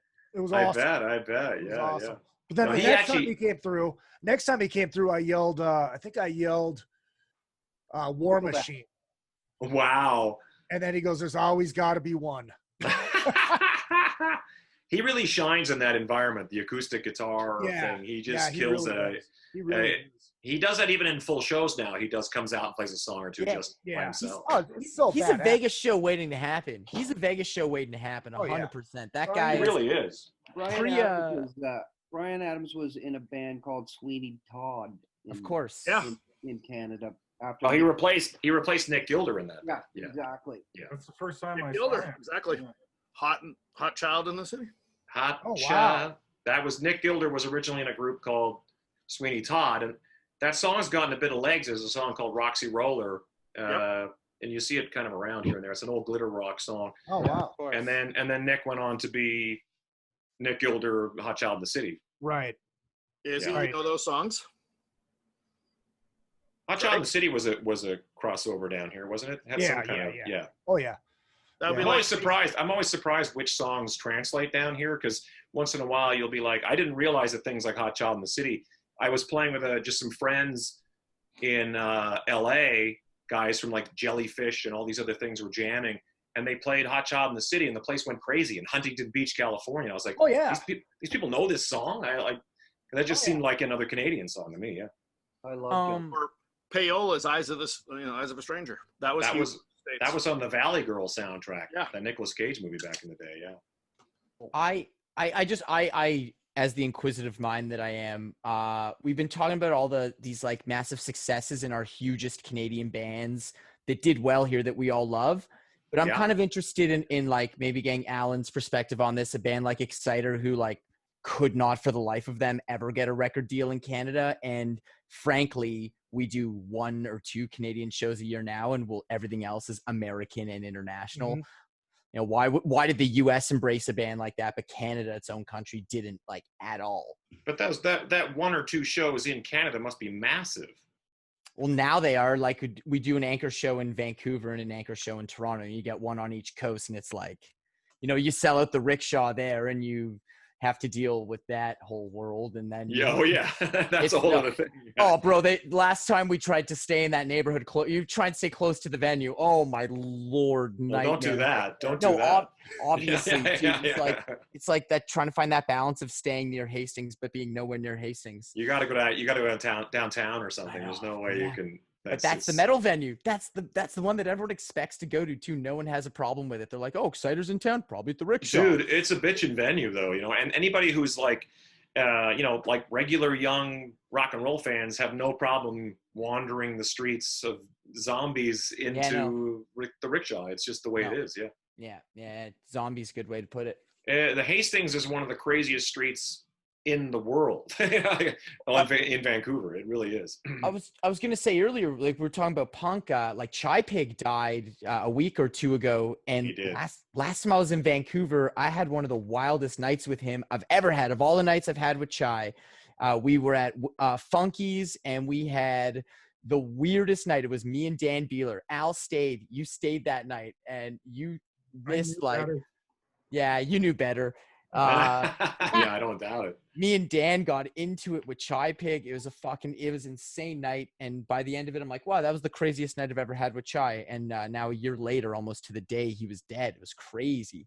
Yeah, that was a sad day. I mean, SNFU, I mean, that was a massive reaching group as well. I mean, you know, you go all over the world and that name would come up all the time. Yeah. I feel like they're bigger in America and internationally than they are in Canada as well, actually. I agree. What about the arm wrestling story?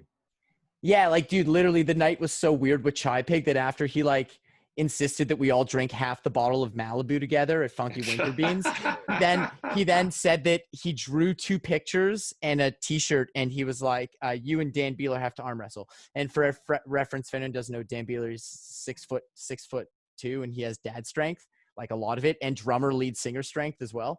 And so I'm like looking at this guy and I'm like, what? Like, are you serious? And he was like super into it, and we arm wrestled, and it was ridiculous. And that's forever my last night with Chai. He gave us these drawings and the shirts, and it was like wild. That's a great memory to have, though. I mean, thank God. Yeah, wild night with Chai Pig. Mr. Chai Pig. For a guy like I was a Vancouver guy, but I never knew Chai at all. Like I never saw him around or anything like that. That means you were literally hanging out in all the right spots, to be honest. Yeah. Well, I had kids and was as normal as all my musician friends. I was the most, forcibly normal one because I was a father, you know. As you reproduced. I reproduced, and I had to be responsible for my reproduction. So yeah. What does it say about the state of the Canadian music world if that you transplanted to America to have your most success you'd had in your music life? To be honest, I mean, like I never really ever moved. You know what I mean? Like I just kind of like came down here for a couple things, and then it turned into a couple other things, and honestly, I never would have left. I wish more than anything I was still like. You know, I wish I was Chad, you know, you know, he could just be successful and live in a nice big house outside Maple Ridge, BC or somewhere like that. White Rock is beautiful this time of year. It's amazing. Yeah. And then, but you know, it just sort of turns into, you kind of realize how big the world is once you kind of step away from what you know. And I think that, if those options, had remained there for me, I would gladly would have stayed, you know what I mean? And now it's just kind of like living in both worlds is kind of the way it works for me. And in kind of in no worlds where I'm kind of like, we'll go to Europe, we'll go to Australia, go all over the world. And then like, hopefully someday I retire back in, I don't know, Saskatchewan. Yeah, right. My wife wouldn't have it. One winter, she'd be like, we're out of here. Yeah. Right? Bruce says dwarf videos were the best in the 80s. Russ, do you have any much music stories? And also, Allan, because DK said you guys had troubles getting fucking record deals in Canada. Were you guys playing on much music? Power Hour for sure, no? No. I've actually never done a video. Never done a videos. video. Wow. Exciter did a video after I was out, like in early 90s, I think. 91. Yeah, 91. First video, band first release in 83, first video 91. He knows everything. Amazing. But no, I'm actually looking forward to doing my very first video with DK. That's going to be awesome. Cool. New record, baby. Nice. That's awesome. Nice. Russ, what do you got? I'm asleep. Anyways, yeah. Yeah, Kruger. Yeah, the video stuff for us was great. It totally helped us because, it's like a little commercial. And when those shows started coming, like Toronto Rocks, we were at Much Music when it was on Queen Street before any Power Hour or anything was happening. And when we did Stand Tall, we did those two independent videos, which took forever because we had no money, and they took like 6 months to fucking make and everything. But they did such great things for us because everyone thought, they were funny and like we always have a sense of humor, but we took them, but we were into seriously fucking rocking. But I don't look like David Lee fucking Roth. I'm like fucking poor, and Duncan and I always have a motto: you gotta laugh or you're gonna cry. Right.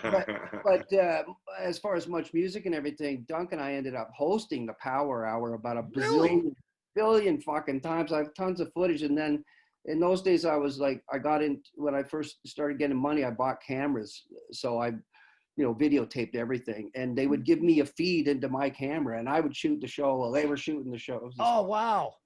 But I have tons of that footage. But on top of that, when we got the Epic deal, in 87, MTV, was infancy and stuff then. And they took in, like Todd said, with the independent videos, we were still independent. We still didn't have a record with Epic, but they started playing those two videos from Stand Tall. And at one point, it was the most requested independent videos of all time. So we were on, the what Headbangers Ball and all that. Sure, yeah. Then when we got the Epic thing, we ended up doing Headbangers Ball, and videos were fabulous for us. They were great.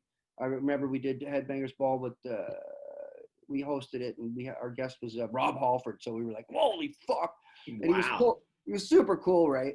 And they took the green screen and they shrunk him down and put him on our shoulder. Like, called him Rob Pixie Dwarf. Like, and he was totally fucking. That's awesome. That's incredible. He was totally cool.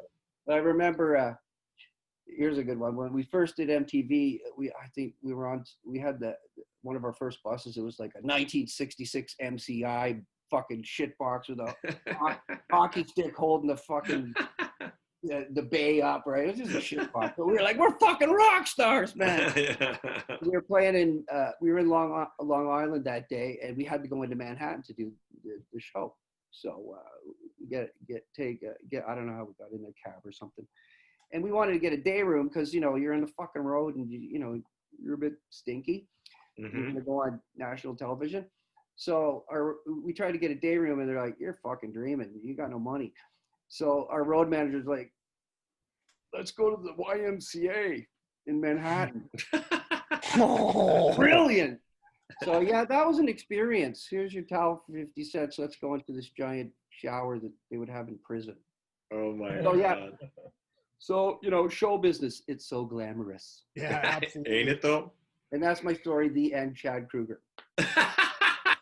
Well, it's funny you say that because Rob checks in and says, Russ looks a bit like Chad Kruger, doesn't he? And then Scotty says, is it true the original cut of We Stand Alone that after all the alterations, Russ came out as Chad Kruger? So I'm confused. It must be late, but I'll go with your story. I don't know, but I'm going to say this. It's like those videos, that's what turned me on to the band. And the comedy aspect of it, which is why I fell in love with Scatterbrain. The same fucking, thing. That Don't Call Me Dude video is hilarious. And that's what makes you remember shit. So when can we do the show where we just slag other fucking bands? Because have lots of stories of fucking assholes and stuff. I'm not saying anything, but just in case someone, not me personally, but Todd or Al, Daniel, Red Cup guy.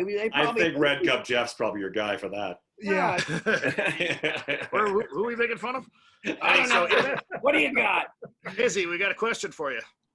I just checked in my fan favorite. No, just kidding. So, do you watch your Fox News down here in this country? I don't really watch the news. Okay, but CNN Fox correspondent John Roberts. Yes, that's right. Yes, he's one of the biggest Fox commentator. He's Red Cup guy. Here's the story. The first time we did Much Music. Yep. Who interviewed us? That would be J.D. Roberts. J.D. Roberts, baby. J.D. Roberts. He looked like a young, handsome Rick Springfield back then or something. Yeah. And he's done well for himself. He's the big wig there now. He's the biggest one out of this. You should have him on this show. Yeah. And who else should we have on? Celebrity. Who else is on the show? Come on now. Erica M? I don't know who. Chad Kruger, for fuck's sake. Oh, Chad, yeah. Yes. Well, that's true. There's a theme here. If you can have Chad and John Roberts, you don't need any of us. Well, I don't exactly have the pull that Mr. Jericho has, so the chances of Chad Kruger ever coming on this show are pretty slim and none. Well, that's why I'm tuning into this one. Not. Why not? Let's work on that. We could make a nice a type head, and we could write like a pretty pro email and probably get him to sign on for a really pro interview with Izzy Presley, a local LA celebrity podcaster. There you go. Who doesn't drive Lyft. For sure, definitely doesn't drive Lyft. Allan. Albert. Can you hear me? I can't hear you. How come you guys never did any videos? That's Bizarro World. That was video time from hell. I have no fucking idea. It was kind of in that community. It must have seemed kind of like, I mean, even Metallica in the early days, they didn't really start doing videos until Justice, right? No, One is their first music video. Yeah, the whole videos in the '80s things. It was like it was lame for those bands. Yeah, I know. That's what we thought was the coolest thing, was that those bands didn't play that game. You know what I mean? Oh yeah. But eventually, everybody started kind of going down that road. I mean, It just sort of became normal. But yeah, it seemed like that was the coolest thing. Yeah. And it was positive for your career, like just because you couldn't get to every town, so that would be in the town, and then when if you were in that town, they'd I saw those idiots on TV. Let's go check them out, see if they're stupid. Yeah. Bruce says, Izzy, get yourself a copy of Metal for Breakfast, best Canadian compilation. Yeah. Volume 1 and 2. Tell me about Fist was on that. Fist was on Metal for Breakfast. K-Tel. Was that a K-Tel? Yep. Oh. Damn, Ask your boy Paul Gargano. Metal for Breakfast. That's I remember like Princess of the Night by Saxon on that. Rainbow. They had Iron Maiden. They had Thunder and Rock by Fist. Metal for Breakfast, Metal for Lunch. Right. Metal for Lunch was a separate one. That was the next generation, but it was only vinyl. Yeah. DK, here he goes. Daniel's gonna dig it out right now. Awesome. He ain't playing, and it's actually alphabetically. He's like the Danko Jones school of vinyl, where there's just no joke. Rolodex of records. Rolodex, exactly. Oh, look out on vinyl. Metal for Breakfast. Damn. What's the track listing on that? And Metal for Lunch. Is that still in vinyl, dude? Of course. What is the track listing on Metal for Breakfast? I'm curious about Okay, this. so breakfast is fucking sick. Anvil, Nuge, KD, Accept, Merciful Fate, Blotto, Aussie, Wine Tea, Quiet Riot, Pre-Sax, and Lee Aaron. Damn, what Anvil's on there? Forged in Fire. Okay, yeah. Heavy Mental Breakdown is your KD track. And There then you who's go. on this one? Man, like this one gets a little dicey. They have some hot moves. Like they start including the extremes, so like Razor Evil Invaders. They're finally acknowledging Kickaxe, Hellraisers, but like Rush has fully invaded here, and so has Aerosmith. we've got Back in the Saddle and 2112. Wow. 2112. Well, That's must have digging been deep. The Overture. Yeah. Bruce also says it's Attic I Records, too, not 2112. Say what? That it's Attic Records, not KTEL. Attic Records. Oh, You're yes. right. Yeah, it's Attic Records. That was our first label. His label. Right. Do makes you want me to pull sense. out the Killer Dwarfs records too? Because we could start doing that as well. There you Christ, go. Cracker. Christ on a cracker. Rob says Killer Dwarfs couldn't get arrested in Canada, then tour the United States and Europe with Iron Maiden. Go figure. Fucking Ward. That's actually funny because that's the way it worked. It seemed like at home you'd kind of have your following, but it was when you went overseas or you went like to another country and then you came back, everybody went like, we've always had your back, man. Yeah. That's it. That's it exactly. Yeah. We've always loved you. That's Kickaxe. Kickaxe was playing bars, and then Rob Halford loved them in multiple ways, and they ended up opening for them and going on to open for Triumph and Scorpions, and then like that was what it was. They were still in bars at the time, and they're gods. Yeah, that's sort of natural, I suppose, because as soon as you're elevated to that level, then everybody kind of goes, "Oh, we've always loved you." That's natural. Yeah. Yeah. Like I didn't realize, but 5440, as big as they are in Canada, they went to LA and became big there with the college radio, and then came back to Canada because Canada wasn't really accepting me at first. That's right, because they were kind of part of that early like REM kind of hang, Yeah. like that Yeah. college rock kind of thing. Yeah. But they went to LA first. And as far as I know, they're a huge Canadian band. I don't know them in the States at all. I wouldn't hear them on the radio or nothing, when I moved here. No. And you can't miss them in Canada. But No, not at all. They came to the US to become a band. And then Hootie and the Blowfish covers one of their songs, and it's like Money in the Bank, baby. Which song? Every time I look at you, I go blind. They covered it. They covered it, and it was on a Friends episode. I remember just randomly watching a Friends episode, and they're at a Hootie and the Blowfish concert, and they start playing that song, and I go, could they not get the rights to a Hootie song, because that's a 5440 song, and it didn't really connect with me until I go, oh, that's his voice. They covered a 5440 song, and it went on to be, those guys made a chunk of change, like houses and like, bought a studio. But did they ever have a song on the Golden Girls? No, that's true. Yeah. Yeah. Or Attic Records. Or Attic Records. All right, let's do this. Let's wrap up. I mean, we can keep going for fucking another hour and a half, but I know Ross has to take his Geritol and get to bed. E-transfer me the money, will you? Money? What do you think I am? God, Kruger? Izzy, what's with that Rob Lowe hat? Like, you can't pick a team? You have to wear just a generic NFL hat, like NHL? What are you talking like the movie Youngblood or something? I love this fucking hat. You don't see these hats anymore. It's a classic NHL logo. It's pretty No, but Rob Lowe did that at the playoffs of football. He was at a playoff game and he wouldn't pick a team, so he wore just an NFL hat. Hilarious. So everybody was like, really? A fan of the sport. Yeah. Just like the sport, man. People, if you guys got anything to promote, now would be the best time to do it. I mean, I know there's not a lot going on, but none of us are doing anything, I don't think. So, yeah. Todd, when's your next show schedule, Todd? Well, hopefully in the 21st century still. We'll see what happens. We had a bunch of stuff. I mean, that's the funniest thing is, when all this started to happen and people would say, when the first rumblings of like shows aren't going to happen until 2021, I was like, give me a break, as if. Me too. Now I'm sort of starting to embrace the idea that very well may be the case. And like Geoff was saying, paying a lot of attention to Las Vegas, because all my friends here play in, like, when you walk into a casino, there's like 10 gigs. Like there's a acoustic guy over there. There's a jazz trio over there. You know, it's like just restaurants and stuff. So all my friends have gigs in town. So that's kind of got my ear to the ground waiting to hear that sort of stuff. Once that stuff starts to bubble up, I'll assume that the trickle down will be like bigger shows. And right. Because I mean, obviously the bigger shows, our friends in, you know, Kiss and Guns N' Roses, they're not going anywhere for a long time because of the amount of people they need to kind of put in the rooms. So, in Vegas, the only thing that I've heard rumor of is that they're possibly going to put tickets on for Carrot Top at the end. And that's not a joke. That's real. Is like, it's easy to take a shot at him. But he's a MGM poster child of it, and he's got a nice size showroom that's perfect. And he was just here in town from his home in Florida, and he went back, and it's the end of September. So there is possibility. Will they like sort of like half-ass the truncate the audience somehow? Or correct? Yeah, because he's not it's maybe 800 seat venue to begin. It's a great venue for that though. Yeah.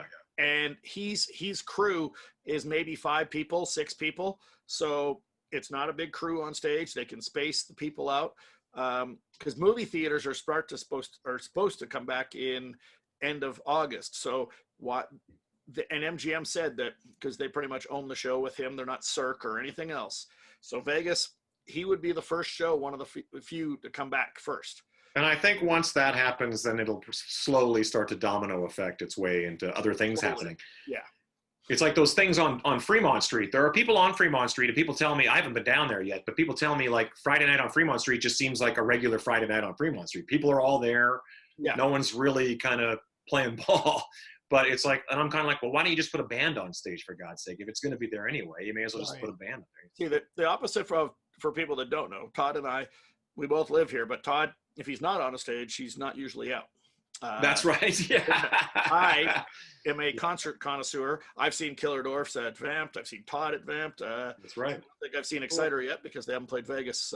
When's the last time you played Vegas? We never played Vegas. What the that's fuck? a crime. That's got to be. Okay, we're gonna work on that. But anyways, so for me, I would go. I was like the unknown Vinnie Paul of Vegas. Vinnie Paul would be at the. God, that story does not end well, bro. Yeah. Be careful. Be careful. Yeah. No. Vinnie, as Todd and I, we've been around Vinnie so much, and it was health reasons. It was not anything else. It wasn't. But anyways, won't go into that. He's not Canadian. So we won't give that's a different podcast. But I'm saying though is that I would be at the smallest shows, whether it's Danko Jones, or I'd be at a couple shows in like a Kiss tribute, then to a Danko Jones or Don Rickles to Paul Stanley. Like I would go to 2-3 shows in a night. Wouldn't be impossible for me. No, I'd leave a concert to go to another. Yeah. Jeff is the guy. Like I live vicariously through him. I'm like, I'm exhausted just hearing what you just said. Red Cup Jeff. Yeah, I usually don't trust guys that spell Jeff with the G-E. Well, it's the Canadian spelling. It's a classy way. It's the classy way. That's how all my closest Jeff friends that I trust spell it. It just makes me think of Geoff Tate. Joffrey. Geoff Tate. Well, he's American. That's the problem. Yeah. But anyways, so as a Vegas, I mean, if there is a live, besides Nickelback or someone else, if there is some live entertainment. Russ loves it. Yes. Jeff will be the first to hear of it and be the first one there. So as soon as we know, and that's what I'm kind of treating as the litmus test is Vegas, because there's so many places to play. There's so many, like I say, guys with acoustic guitars standing in a corner of a.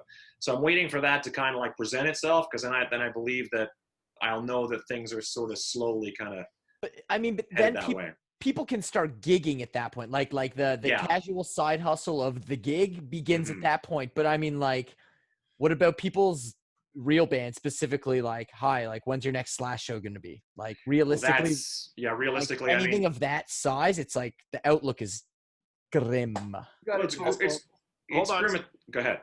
I was just going to say that Jesse James Dupree might be the savior on that, because Sturgis is coming up.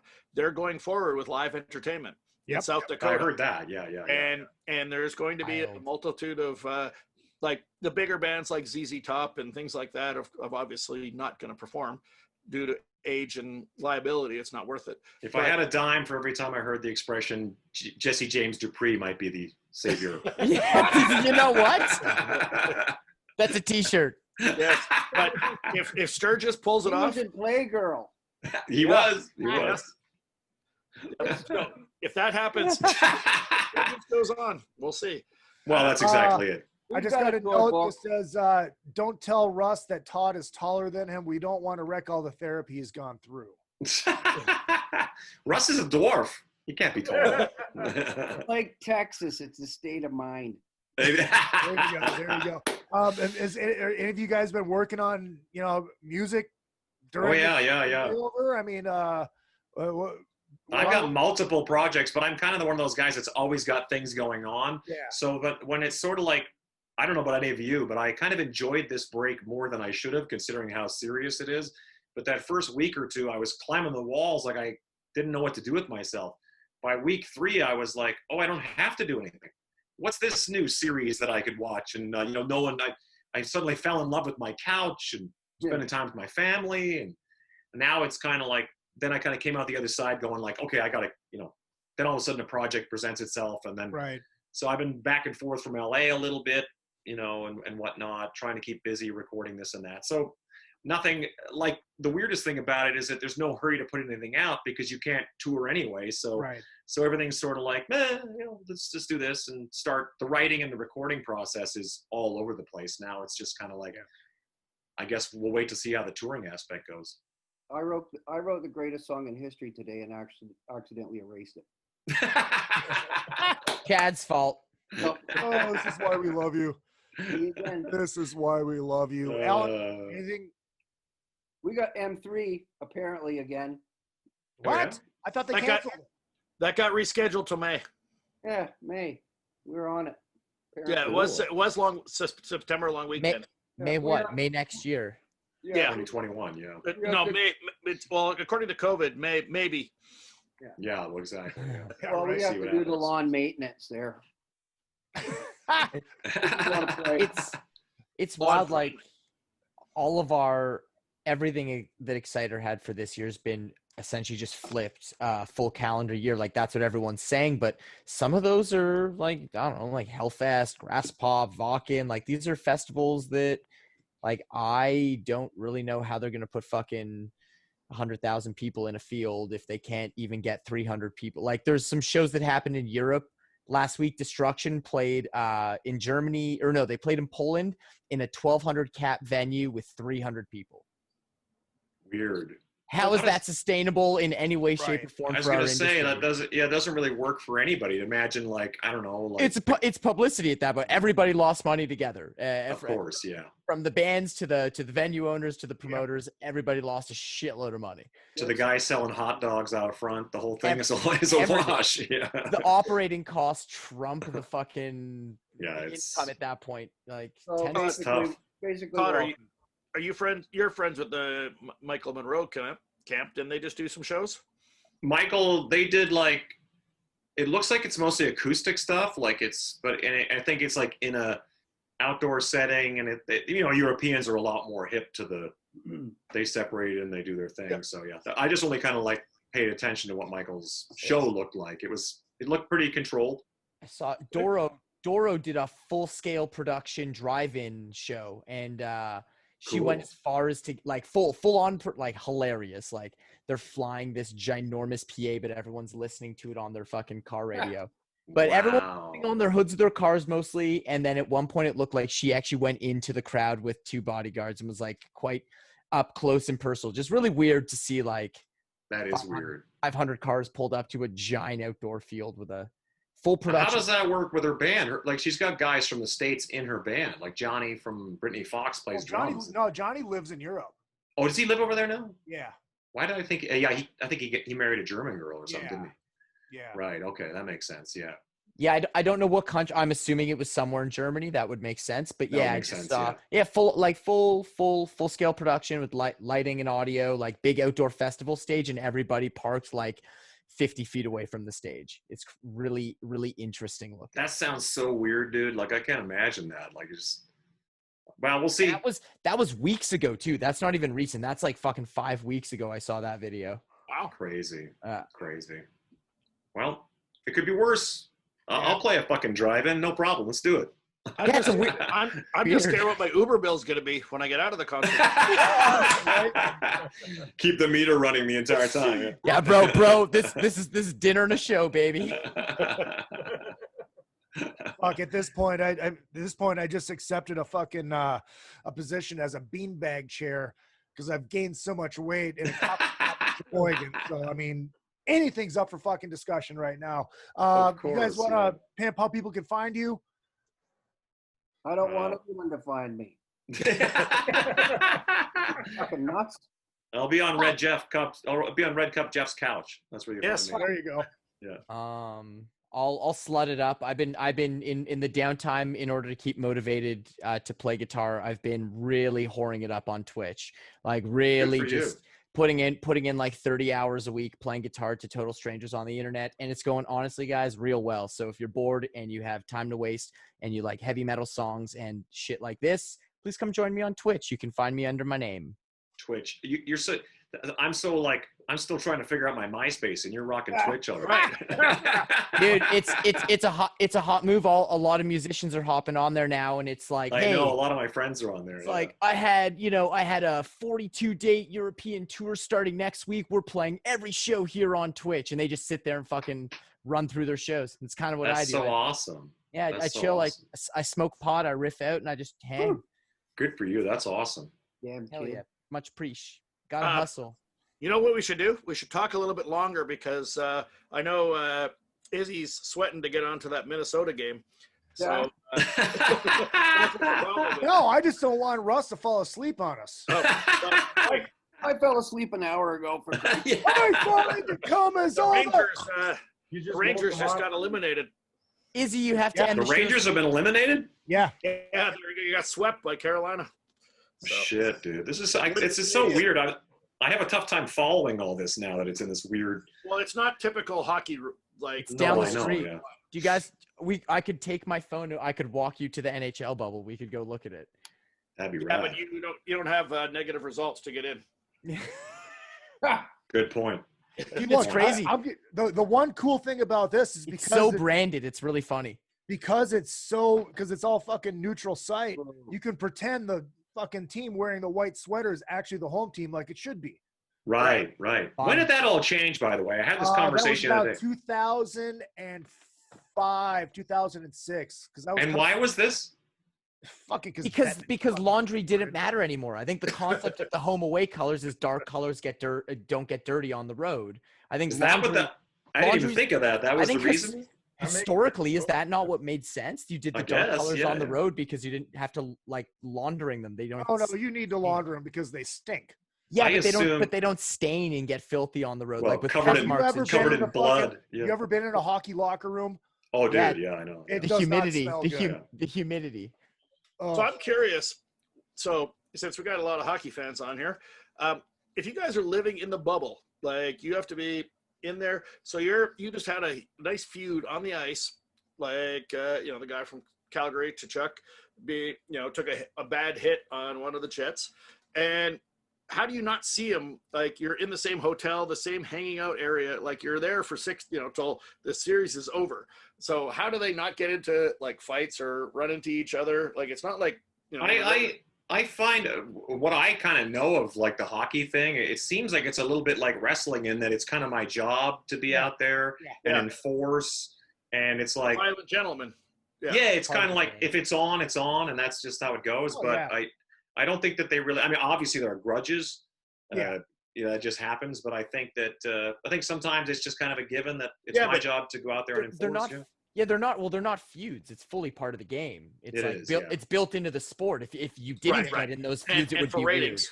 Weird. Yeah, and for ratings, exactly. Yes. I mean, we love a fight. It's not like it was back in the day. Not at all, no. Blackhawks and fucking North Stars, they literally wanted to fucking kill each other. Oh, dude.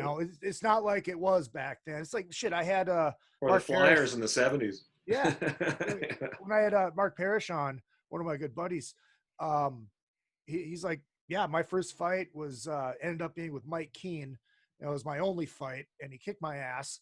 And I went to the bar that night, and there he was, and he bought me a drink, and we just fucking drank and had a good time.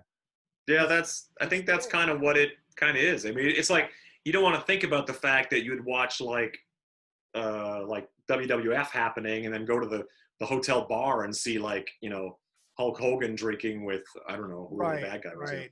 But it happens. That's just, it's obviously. Well, it didn't different, happen but- back in the day because of kayfabe. True. They didn't let that happen because they didn't want to expose the business. That's true. Yeah. All right, let's do this. Let's end this because I know fucking Russ really's got to sleep. I love you, Schnookums. But Oscar Finn jumped in, and we did wish you a 16th birthday. But he says, "Hey Russ, it's Oscar. My dad told me this was happening. Wanted to see what's up. Could you guys wish me a happy birthday?" Happy birthday, Oscar. Happy birthday, Oscar. Oscar. You don't hear the name Oscar enough these days. That's a good name. That's a good man's name. It's Allan's dog's name. Wow, there you go. He's a cool cat. If I ever have a kid, I'm gonna name him Murray. That's a good dude name. Just a total straight up name. dude name. Yeah. Absolutely. Or Elvis. Or Lance. Or Lance. Chad. There we go. Nice. Todd picked on the bits. There we go. Yeah. All right. Yeah. Find all these guys. Hit up DK's fucking Twitch channel. OnlyFans. OnlyFans. Webcam girl. Yeah. My OnlyFans. They pay me to keep my clothes on. Todd Kerns on fucking Twitter and Instagram. Al, are you on any social media, or you just run the Exciter stuff, or just Facebook? Just Good Facebook. for you. There you go.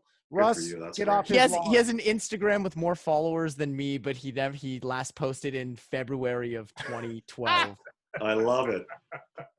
That's awesome. They have a photo of him and Alice Thank you. Cooper. I'm like, Thank done. you. It's over. Yeah. I'm gonna go like that. You can find Red Cup Geoff on Instagram as well. You can find me at Real Izzy Presley all the way across the board, Twitter, Instagram, and Facebook. And of course, the show page is another effing podcast. Yes, you can donate to the show. izzypresley@yahoo.com is your PayPal. And please buy the shirts. There's less than 50 of those available. And nice. You saw them at the beginning. Fortunately, only made 40. Yeah, right? Exactly. And you know what? I'm actually right now I usually play the Black Diamond live from Asylum, live uncensored. Wow. And Analyze live uncensored. But yes, I got to find that one on vinyl, Russ. But I actually did something, and I recorded it with Steve Feckley from America, Catcher Reicherman, who played sax for Rod Stewart, Mike Bennett on drums from Richie Kotzen's band, and Derek Frank from Shania Twain, and Gwen Stefani on bass, and Tyson from Vixen. We did a cover of Tender Years from Eddie and the Cruisers with me on vocals. Damn. So I'm going to play that as our outro music. Guys, hold on. We'll say goodbye off the air. This has been another fucking podcast, Drunken Summit Canadian style. Thank you guys all. Make sure you subscribe. All the fucking shit. You know. Everything. My name's Izzy Presley, and don't forget, what I lack in talent, I make up for in cock. All right. We are muted.